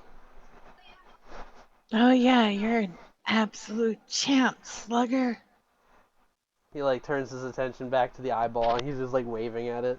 And Red is like walking behind you and you can see that his cheeks have turned a shade of red. And he's just like nearly rolling his eyes to the back of his head. This is not exactly what I planned. Yeah, well, you're the one that said this was a good road, buddy. Yes, well, at least you have a ride. I need you coming. Yeah, for the ass chewing I'm gonna get. It won't be that bad. I'm going to singe your nose hairs in your sleep. And you guys journey east to Sweetwater on top of a little wagon with Wave and Maurice. Hey, at least Yuri saved Maurice's life because he thought she was Zoe. Alright, and we're going to go ahead and take a short break. I know that's earlier than normal, but we are also down a player right now who also should be filling a time slot. Because otherwise we'd be at least another half hour into this. So, everybody okay with taking a quick break? Yeah. That's fine. Solid. And cue the middle time music.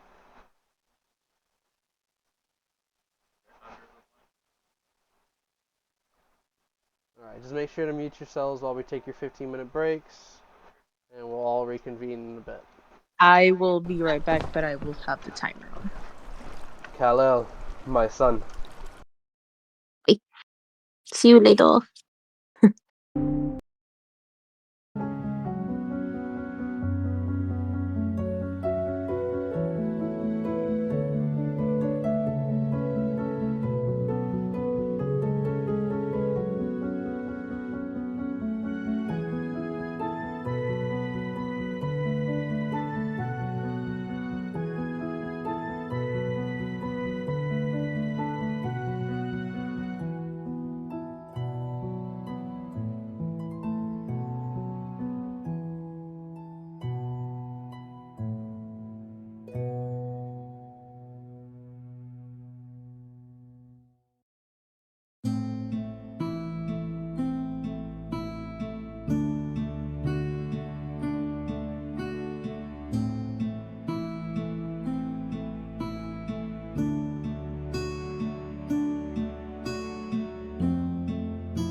We left off with Yuri and Red meeting Wave and Maurice up again, right?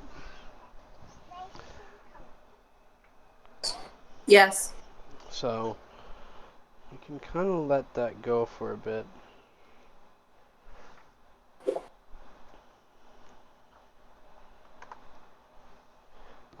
Zoe. Yes. You, Aries, and Biscuit are traveling on. Hey. You guys are traveling on east together, right? Mhm. And after a while, like, Biscuit, has their limits too, and they start to slow down. Asking how much further, how much further. And Eris responds, well, at the rate we were going, it could have been maybe 4 days before we get there. But at the rate we're going now, maybe about 2 more days. Zoe just lets out a faint sigh. Are you okay? Are you running out of air? I'm perfectly fine, Eris. That's good. How are you feeling, though? I'm feeling great. That run earlier, that was so much fun. Is he your mate? She blushes a dark shade of red as she looks at Eris. Biscuit be like, I was wondering the same thing. Oh my! And really, what? I was just asking. Don't start anything, Biscuit. He is my mate. Aww. So sweet. I sometimes wish. And like she falls on her side, and you see courses of red running through her. It's a her, right? I keep mix matching. It's Eris is a boy. Okay. I said boy earlier, and I said her now. I My know. my my, my own voice is confusing me. The voices, Mason. So many voices. What do they correlate with the numbers? But yeah, Eris falls to their side, and they're like twitching and squirming as the flame ripples through them. Obviously, Biscuit is just like, "What's wrong with him?" Leaning down and sniffing. Oh, it smells foul.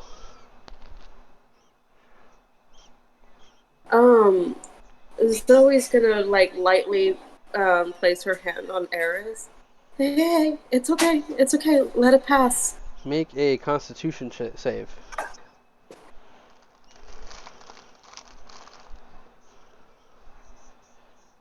Bye.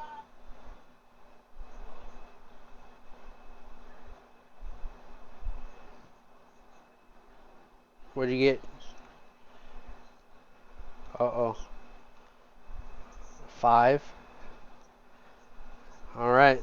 With a 5, you go and you start to touch Eris, and as soon as they flash green, you hear like these horrible screams suddenly fill your mind at once.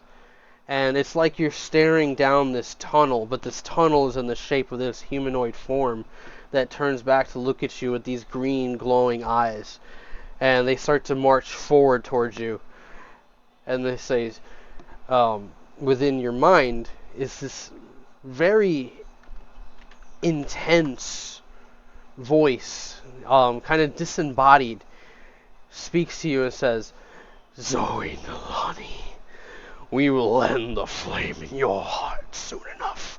And he starts to reach out towards you to grab you when your fox spirit lashes out its tail and defends you and grabs onto your pant leg and pulls you back. And suddenly you're back there and you see Eris kind of laying on their side, just...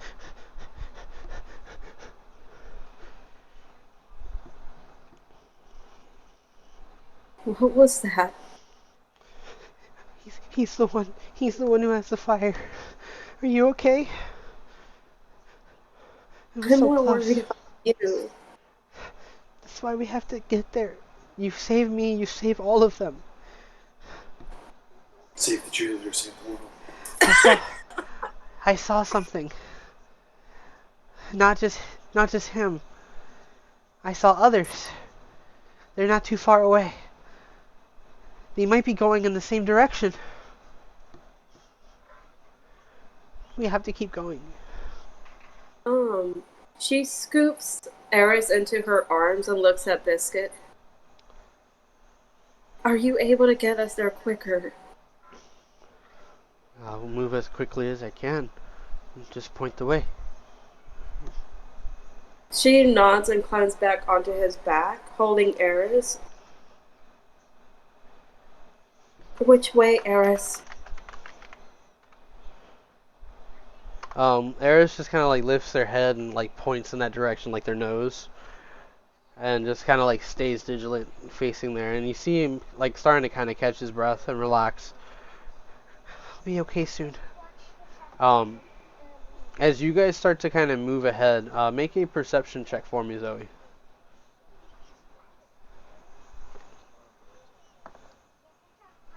A 21. 21. Solid. So with a 21, actually you, Eris, and Biscuit all have this attunement, like an attunement suddenly to this voice off in the northern direction. And you can hear them saying, you can hear them very clearly say, "Yeah, I felt the presence over here." Come on, let's go, check it out. What do you do?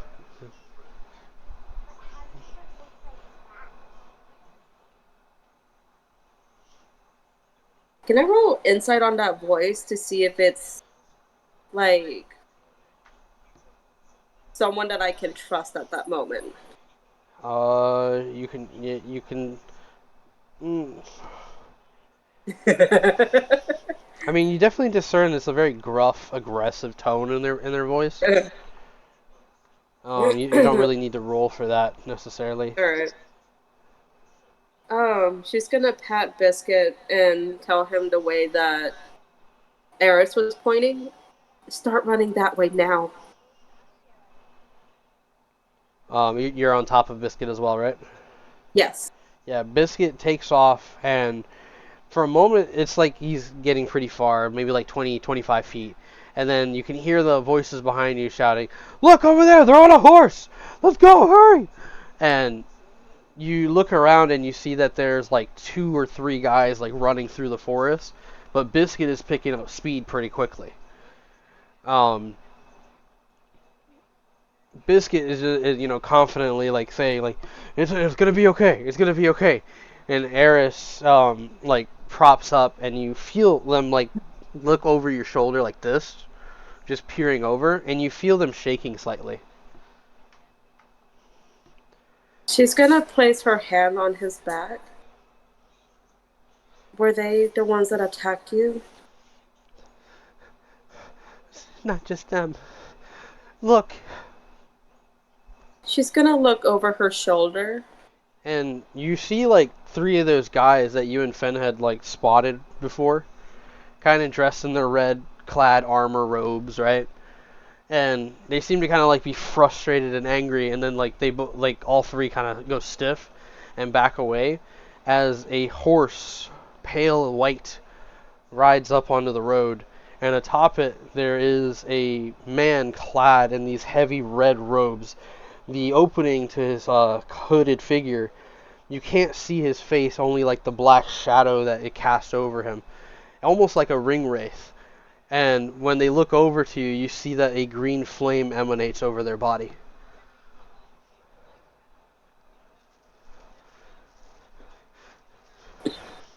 It's one of his chosen ones. They're powerful. And the creature just stares at you guys as you continue off east.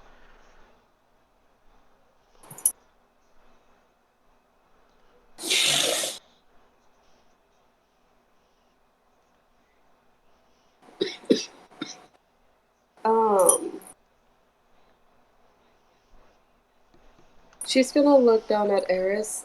It's okay. We're gonna get away from them, okay? We have to hurry. I don't think we can stop now that they're catching up. He's gonna try to stop us. I know it.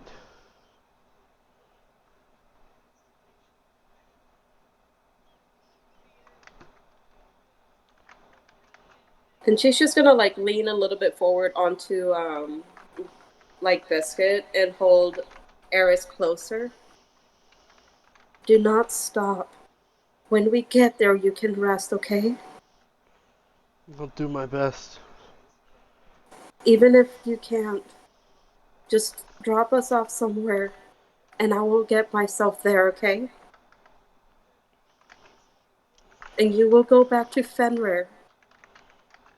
Make sure he's fine. Biscuit pushes on, and you guys like constantly look behind you to see if you're being followed or anything like that, and sure enough, you don't have that feeling at the moment.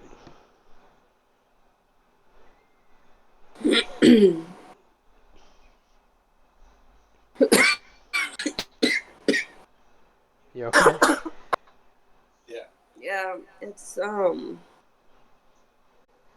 I run out of like breath. Like I have like short breathing. But I'll Gotcha. be fine. So, LaFay and Riza, you're still on the track with this weird mechanism sliding you guys down into what feels like nowhere. Enough time has passed where you guys are like dry in the mouth, air has been blowing in your faces, and Riza's kind of looking over at you at one point. She like had reached for your hand and she's just holding it, and she's shouting, and you can just half hear her like a, I'm sorry, I brought you down here, and I might have just got us killed.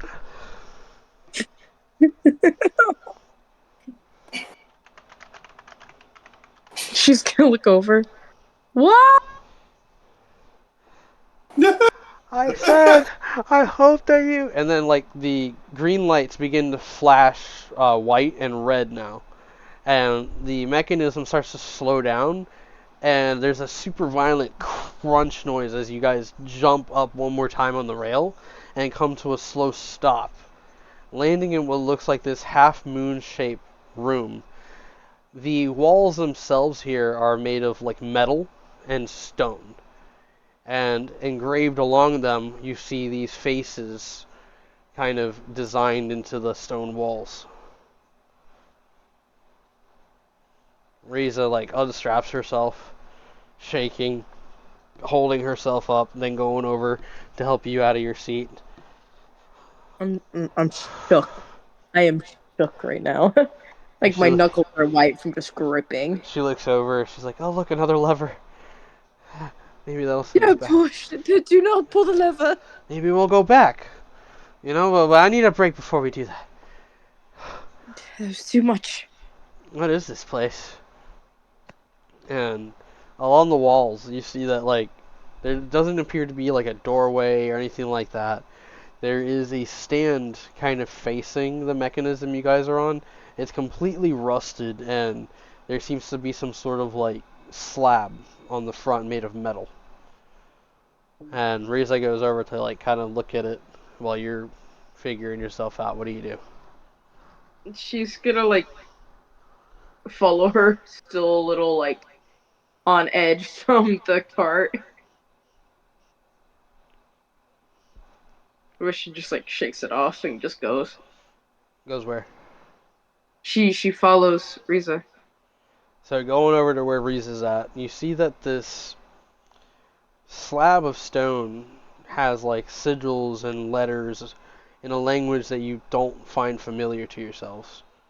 And she's even like scratching her head, looking around, and she goes, what the hell is this place, and why is it connected to the treasure room? Don't know. These faces. And she goes up and she's like studying the walls.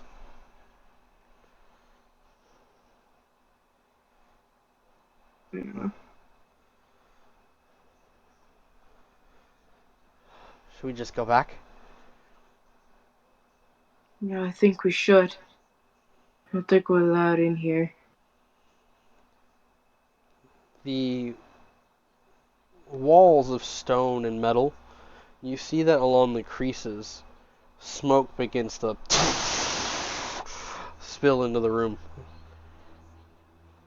And the metallic wall begins to kind of shift and move. Riza just like draws her weapons and she's just like, oh shit. We ready? Get ready to fight? And a light starts to kind of shine through from the other side. Dude, I think we go through there. Are you sure? So we're just gonna be ready for it to open? And she's like holding up her axes. And are you gonna stand your ground and wait for this to open? She's gonna try to force it open, like try to make it open faster. Make a dexterity check.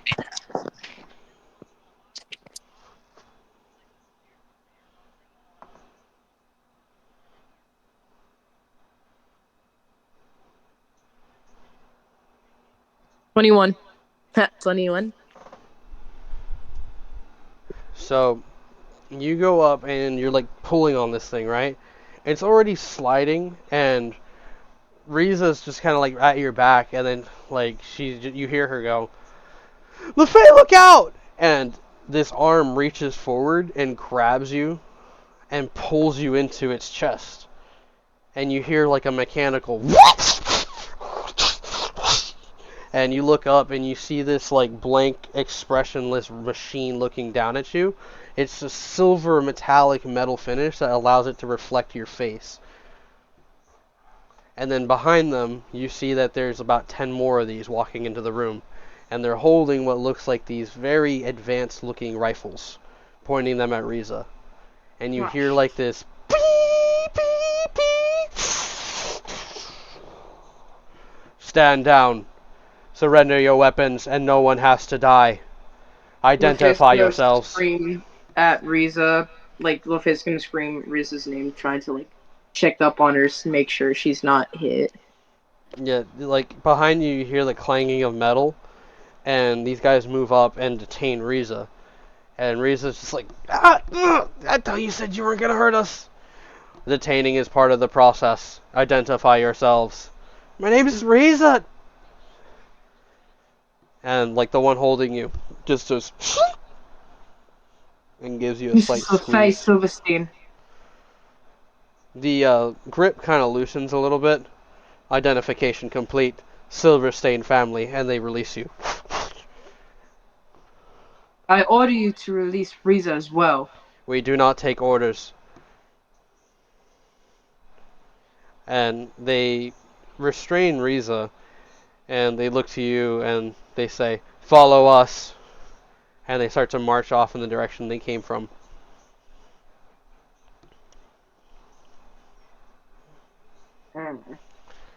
What do you do? Does Riza seem hurt, like, from how they're grabbing her? I mean, the more she struggles, the more she seems to be hurting herself in this process. And at one point, they just lift her up and start to carry her. And you got like 3 more guys at your back with their rifles pointed at you.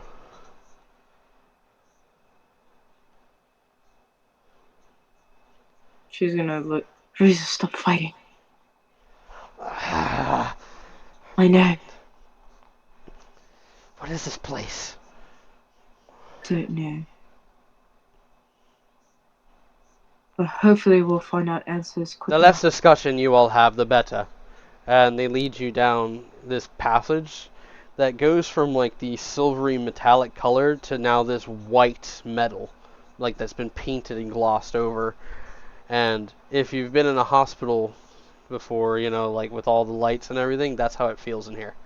Even the scent of like the ammonias and stuff. Oh. And soon enough, you're led through these doors that slide open, and there's turning passages left and right, and they're taking you down the hall. And you see that there's people dressed in all white backing away, realizing you guys coming in. Some of them are wearing these weird pieces of headgear and identifying glasses on as they watch you come by. You pass by these experimental rooms where they're testing chemicals on animals and stuff like that. And at another part of the rooms that you see that there is like people being like put into submergible tanks, and they have like tubes running through their body. What is this? Riza's just like, what the fuck?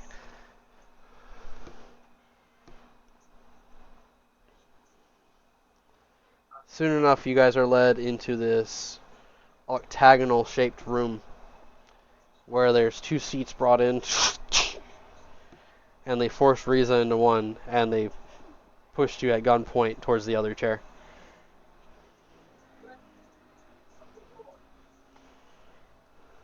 What are you gonna do to us? The doctor will be here to see you soon. And like they lower their weapons and march out of the room. Doctor. Begin to roll a new character. I'm just kidding. Riza's there, like in the seat next to you, looking around this white, sterile room, and there's just one window on the opposite side where they came from, with a door to the right of it. And she's just like, I don't think I've ever seen a place like this in my life. What is going on? Don't know. I do not like this. And she's gonna get up.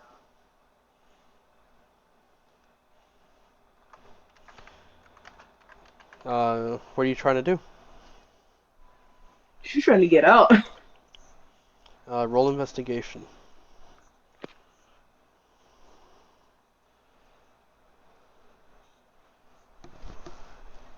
14. Alright. So with a 14, you don't seem to find like the obvious method to get out of a room. You check the door for like a door handle and you realize that where there should be like a knob or some sort of handle there, it's just smoothed over and you're trying to figure out how the guards had gone through there. Trying to look through the window, you can't really see out of it or anything like that. So unless you have some sort of ability that can help with the situation, She's gonna grab the chair and she's gonna throw it at the window. it bounces right off. And like Riza sees you do this, she goes, "No, I got this!" And like she spins, and you can see like her getting angry as she does this. And you see like a scratch go across the window. Yeah, just a few thousand more of those hits, and we'll be in. And you hear like a behind you guys, and when you turn, you see this tall woman standing around 6'5", dressed in a lab coat, and she has a pair of what looks like little glasses on top of her head that bend down. She has them currently raised up, and she has a large binder in her hands, and she looks in, and she looks right at you, LaFay, and you realize you know who this is. It's Dr. Gray, Dorian's wife. Oh, Miss Silverstein, how did you find our facility? It's none of your concern. Why are we here? You tell me. The hell is this? Are you She going to like experiment? Are you going to experiment us?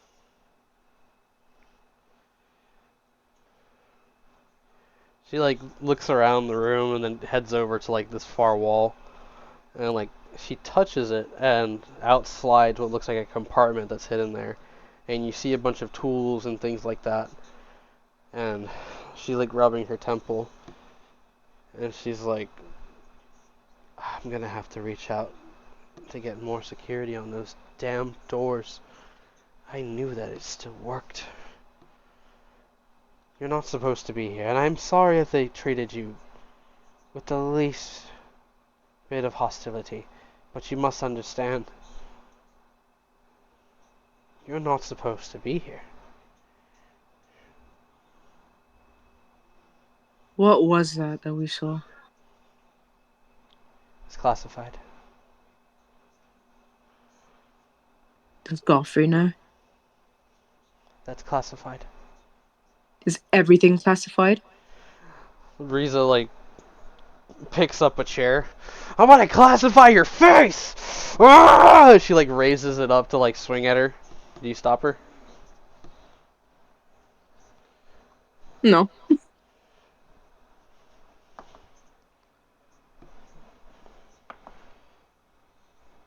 Okay. Riza like swings at the doctor, who just like sidesteps her, and she slams into the counter full of like liquids and stuff, and she's just looking down at her. It's like, great, now you've made a mess. How am I supposed to send you back? And Riza like raises to like swing at her again, and then you see her ring around her like her index finger extend out, and it's like a needle that pokes out towards her throat. Are you done? And Riza like freezes, feeling the point in her throat. LaFay takes out her sword. Don't do it. I don't wish to, but I will defend myself. What if you ever hurt her? I see you're going to make this difficult. And she reaches into her lab coat and pulls out what looks like a pair of sunglasses, essentially. Large, wide, brick-looking things. And she says, "You'll be home before you know it." And then she hits a button on the table. And the room starts to light up this bright white, and then it flashes. Make a wisdom save. Shoot. Oh, fuck. You guys think you suck. Riza's in the same category of wisdom saves tonight. Ah, shoot. 6. Alright. You flash. You go blind.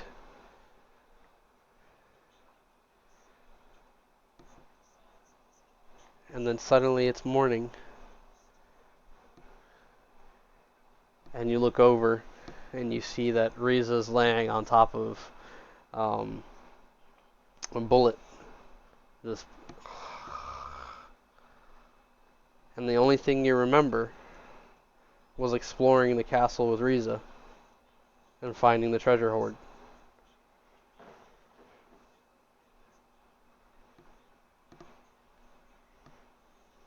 What's happened? She's gonna go to Rita. Ona pops up over window liquor. Hi. Hello. I was a good sleepy. Pon encima. Yo lo saco ya mismo porque te sale la basura esta mañana. What? Ese. Y lo hago después. Yeah, you wake up and Eddard, you would just be passed out nearby, maybe on top of Queenie. Okay. You again, like Riza's passed the fuck out. Ona sees you, and then like the kitchens open up their doors, and you see like this chef looking around. And he's like, "The whole place is a mess. God damn it! Who let animals into this place?" And he goes right back into the kitchen. Ona looking from the kitchen door to you. Do you think we still get breakfast? No, I hope so. That's really weird. How did Riza? And she like kind of like shakes her. Riza, get up. She starts to wake up, almost like someone waking up from a hangover. Oh, man. Like her eyes widen. Oh my god. Oh my god. What? Starts looking around. Grabs her bag from under window liquor. Yes, it was real. And you look inside the bag and you see all these gems, coins, and crowns. We're making a living out here.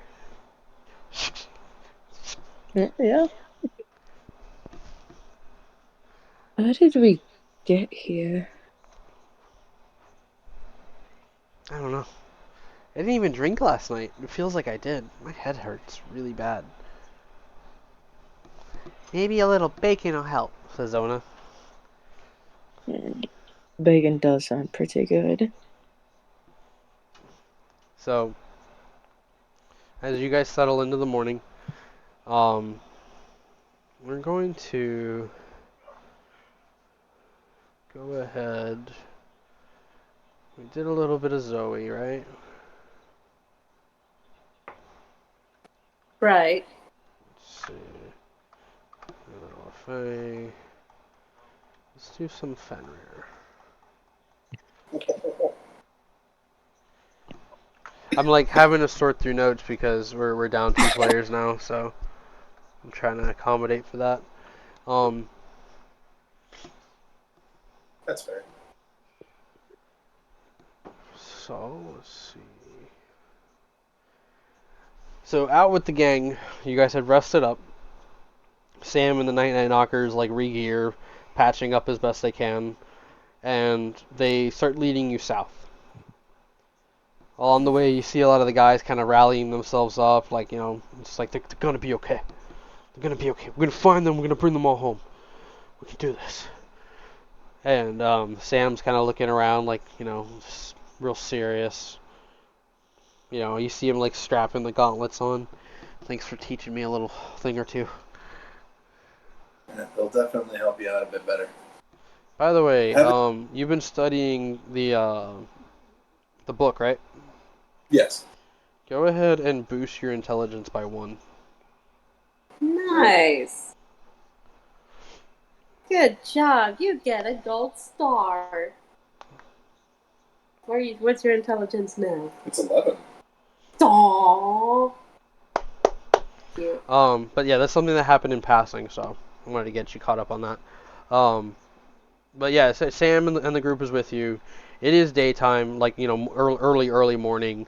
You can hear some birds chirping, and then there's like a sickening, like, squelching noise that suddenly cuts off the bird. Tweet, tweet, tweet.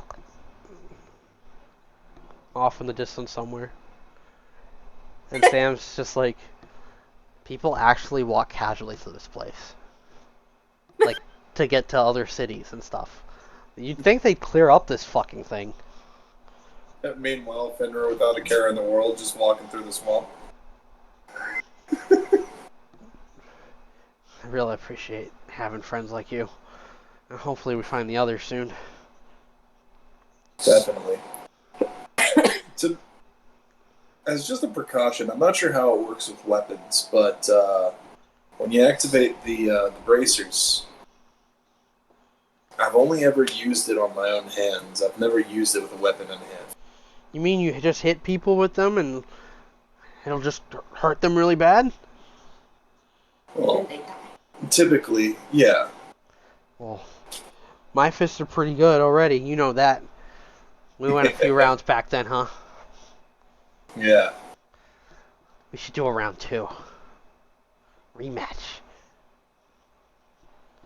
What do you think?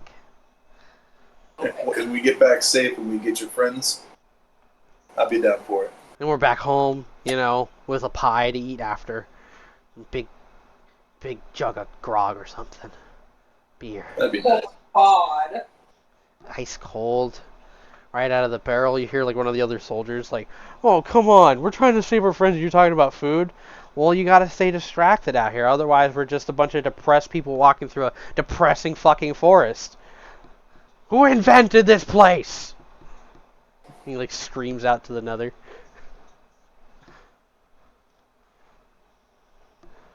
You guys hungry? I mean, we're, like, my guys are always hungry. I'm always gnawing on something.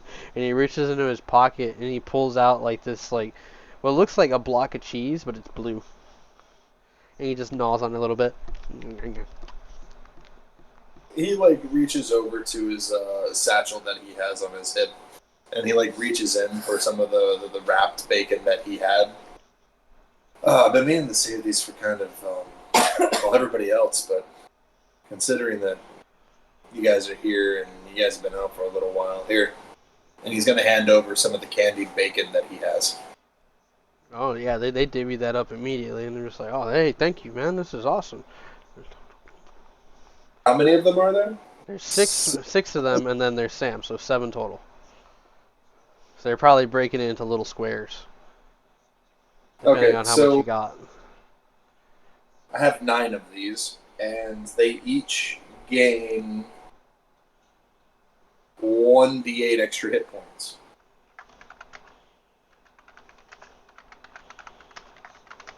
They each gain 5 hit points.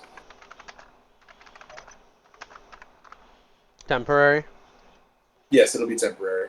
Okay. Man, these are sweet. Where'd you get these?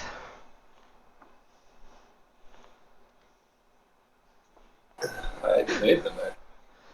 You made that? you're gonna have to consider joining the Night Knockers.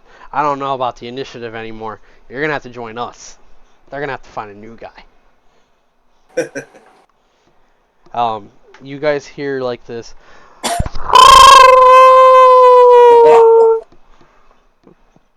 echo off in the distance, and the group all like stops and their eyes are like wide. He looks at them and then kind of starts to like look around. It's out there. That was it. That was the noise. Steal your hearts, man. We got this. And like they start to kind of like march forward. Sam like following after them. Might be a little bit further. Remember, the thing that lives in it's like it took a bunch of trees and piled it onto each other. Like you ever seen a beaver dam? Actually, I have. Just imagine one about the size of a house. Is that what it looks like? That's what its home looks like. Oh, We kept our distance.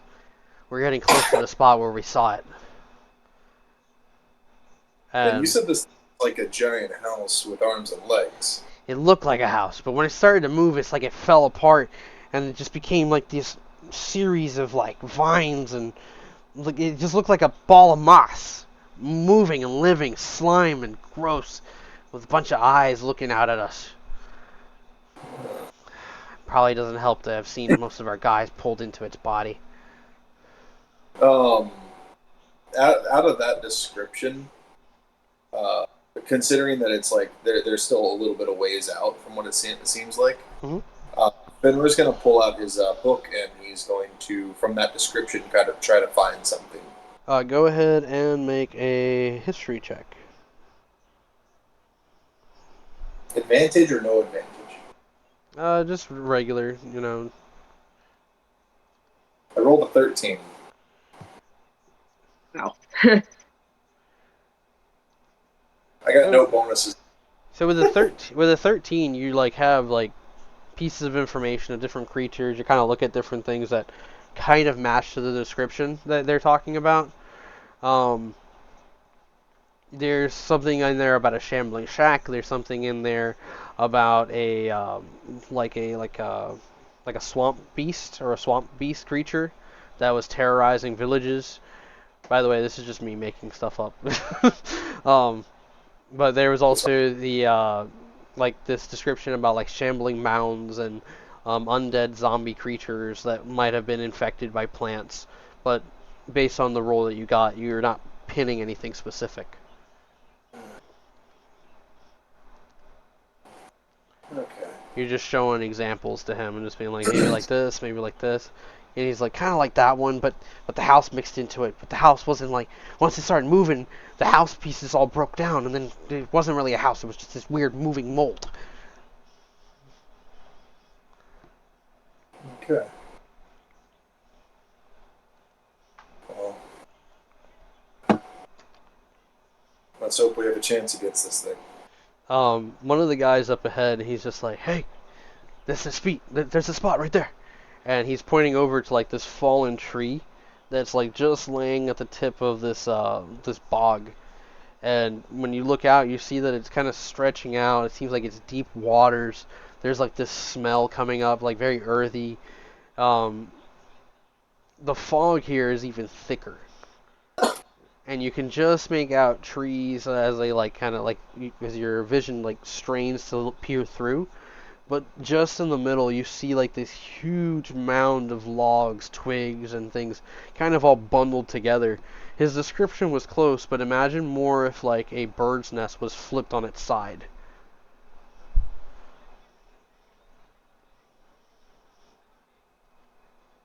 And Sam's just like, this is where we saw it. We didn't get any closer. I don't know how thick that water is.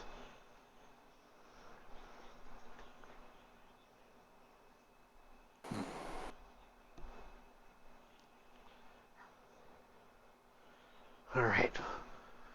What do you think? How far is the trek between here and the nest now? So, like, based on how you're straining and peering out there, I'd say it's a little over 150 feet. Okay.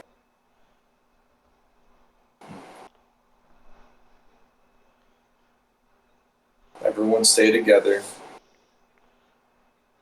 In fact, I don't know what to call it, but kind of like I've seen these warriors, spears and shields. They kind of group up together and face outward.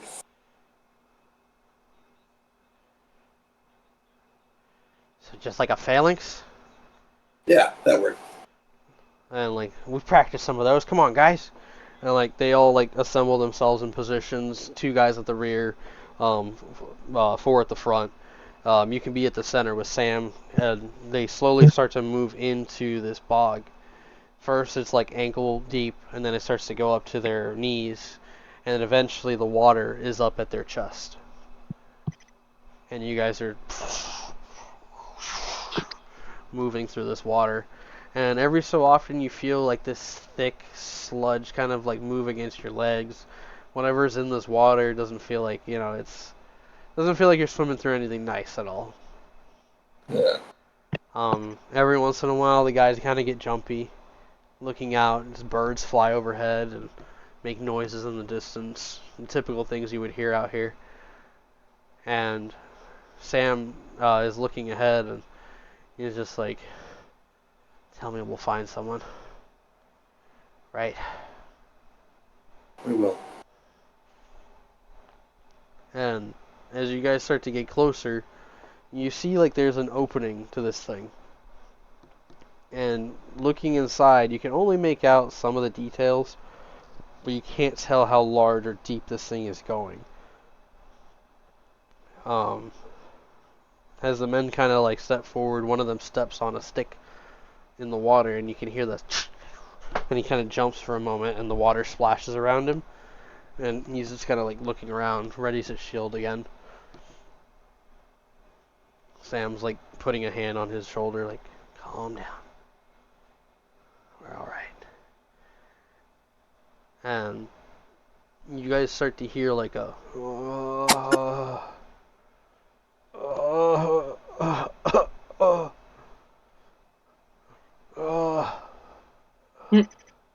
help me. Someone help me. And one of the guys is just like, that's Ben. And he like kind of moves forward a little bit, and one of the guys grabs his shoulder, and he's just like, we have to go in slow. Please, come on. Sam looks over at you, Fen, and it's like he's looking for like, some sort of direction here. Alright. Make sure everybody stays just a bit. You said his name was Ben, right? I could hear him, yeah, I recognize his voice.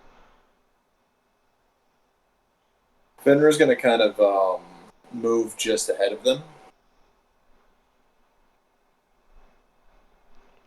So Keep the form. they're I'm like gonna step forward. they're moving behind you, and you're moving ahead of them, right? Yeah. Are you trying to be like sneaky as possible here? Yes. Go ahead and roll stealth with disadvantage. Ooh, yay.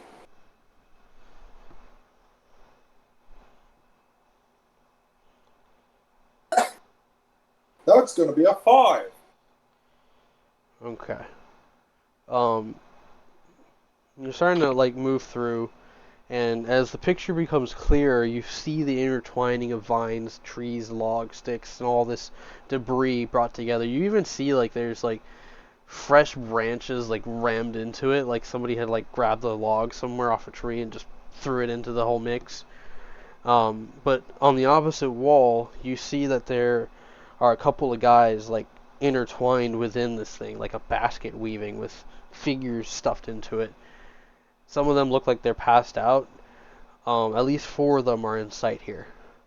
One of them has a log running through their throat, and they look like they're definitely dead.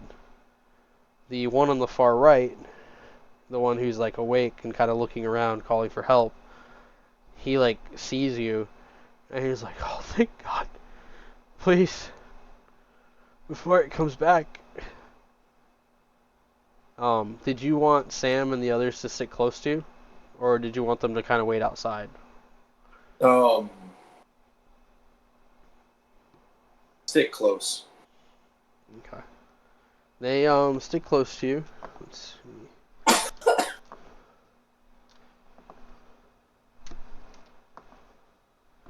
So, a few of them, including Sam, are like watching you as you move close. And are you gonna help the guy down from the wall? Yeah.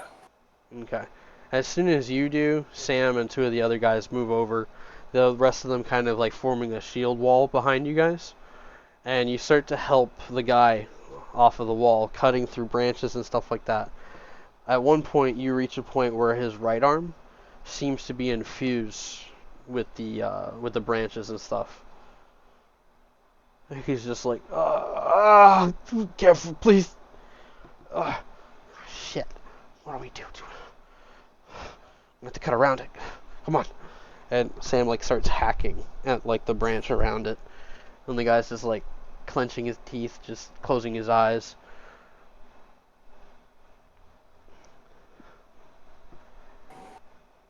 As this is happening, you hear one of the guys behind you, Fen. He goes, "The way in!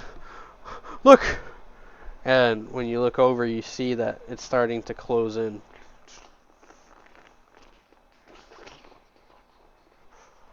And before you guys know it, you're encased within this structure. The arm comes loose on the guy that you're freeing, and he's just... Sam looks around. We can set this whole fucking thing on fire, can't we? Fen? You know, that's not a bad idea. There's like a... that rumbles throughout this creature around you. And you start to see it shift and move in places. And you get the feeling that this shack that you're in is the creature. Eyes begin to pop up around you all.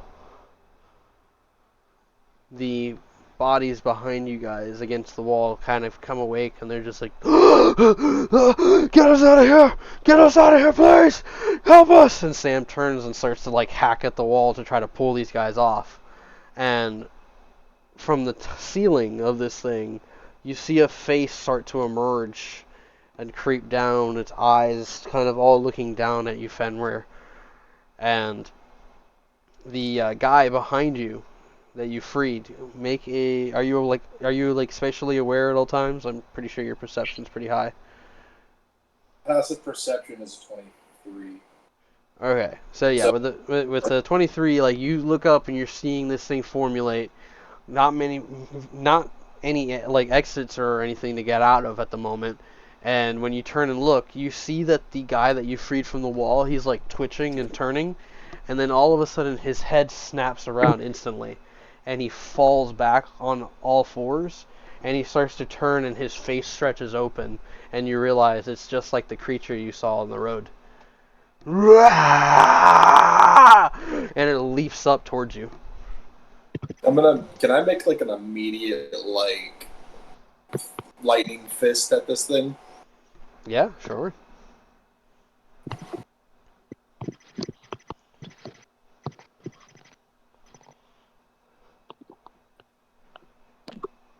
That's gonna be a 26. Yeah, you smack this thing. Go ahead and do the damage.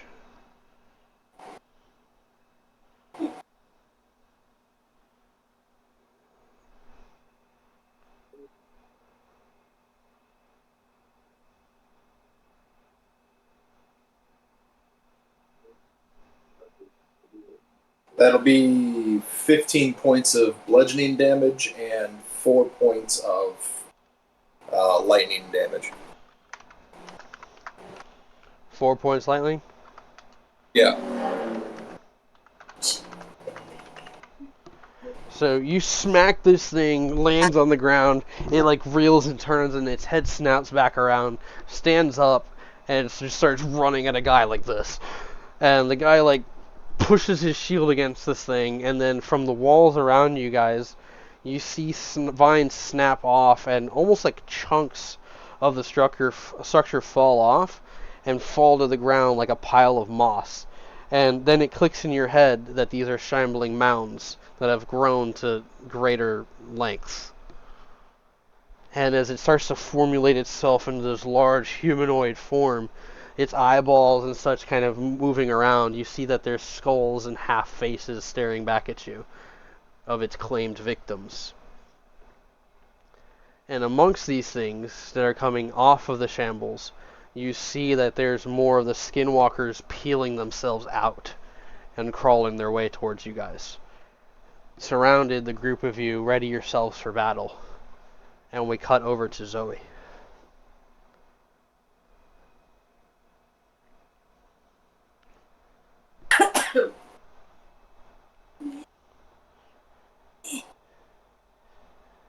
Zoe, some time has passed. You are riding upon Biscuit. At this point, Ares has hopped off, and the fear that was in its eyes before, when, had seen this green rider, this creature that was following you guys earlier, it's kind of dissipated, and they feel more comfortable, reassuring you that you're not being followed right now.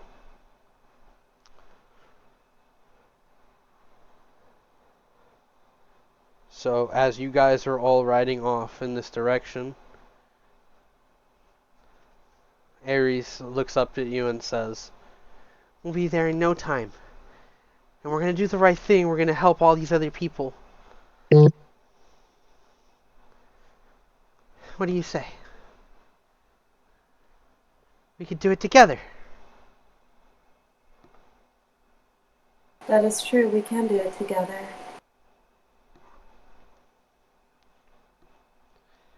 And as your spirit fox runs alongside you, heading into this slightly uncertain new adventure, Hi. you might have it in the back of your mind like that Fenrir is out there, along with all the others being separated.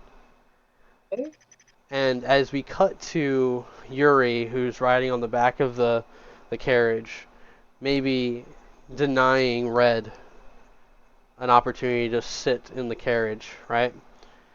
Well, they let me ride for just a second. Nope, it's all me. And meanwhile, Maurice is in the front playing this lute really badly, right? God. And they're singing like these really bad songs that maybe they've heard in taverns and such like that. But Wave himself is like getting really into it. At some point, he'd put the ball away and like put it in his bag. And you guys, as the audience, see this happening, right? Let's say that you're watching this scene play out, right? Zoe, you in particular. Oh, God. The carriage riding up the road. Yuri looks up, looks back, towards the other two, thinking that they're probably a pair of idiots. But she notices that there is like a light emanating in the seat between Wave and Maurice. And suddenly a pair of paws prop up to look at Yuri. And what she sees is a Yorkie Chihuahua with a red flame emanating its body.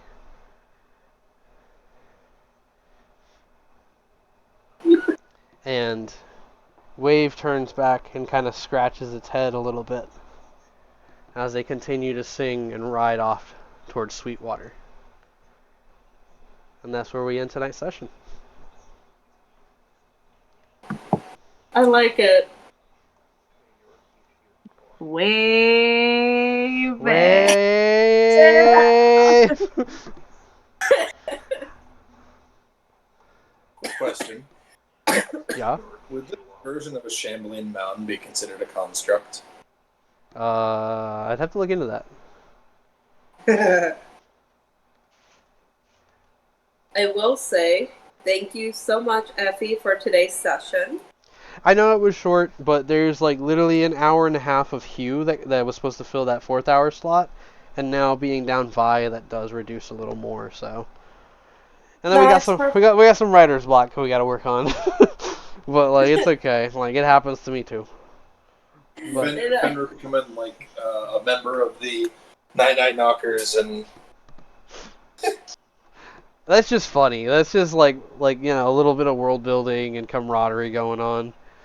But I kind of like that you decided to go with Sam on this because it makes it really cool. But now the group is all split up, and I'm just like, this is gonna be crazy later. But it'll work. It'll work. It'll be fine. Everything will be fine. Um. But yeah, Hugh will be back next Sunday. He owes me one now. um. Love is in sight, guys. Like I'll give. Like he was supposed to meet someone tonight. Butt love? Oh Huh? God. Never know. You Butt never know. love? You never Oh know. my god. You never know. You never Are know. we sure it's cannibal? Yeah, you never know. You never know. All right, I'm gonna go ahead and cue the end screen, and just you guys can stay in party if you want to chat more. Everybody have a good night, and see you next Sunday. All right. All right, it seems Dixon. like everybody's checking out. See you guys Oh. Wednesday, and everybody else, see you Sunday. Yeah. Effie, real quick. What's up? I finally got my job. Congratulations. When do you start? I actually She started on Saturday that just passed. Okay, good. And it's working at Fundum. What is it? It Fundum. You know, It's, the Funko Pops and stuff like that? Oh, okay. I didn't even know that was a thing. Yeah, That there's sounds a whole fun. outlet. Yeah. yeah, it's in Citrus. Citrus Park Mall. Yeah, Citrus Park Mall. Oh, okay, even better. I like that mall, actually. I'm starting to like that one a lot more because now that they have Elevate, it is such a really cool arcade area. Might have to come and visit. We'll go see her at work. If you want, I'll give you my schedule so you know when I'm in there. Yeah, just let everybody know. We'll make it a huge visit. That'd be cool, actually. All of us go to Elevate, do some goat carts. Yeah! Get Some get lasers. get me some good Funkos. I need some One Piece, Pirates of the Caribbean, anything They D&D related. have a lot of One Piece, and they... Let's go. I'm looking for a Pirates of the What's up? Caribbean. I'm looking for a Pirates of the Caribbean Funko that's like one of those big baby size ones. But like it's just him in the small edition sitting on a throne of gold. It's like Jack Sparrow on the throne of gold. Oh.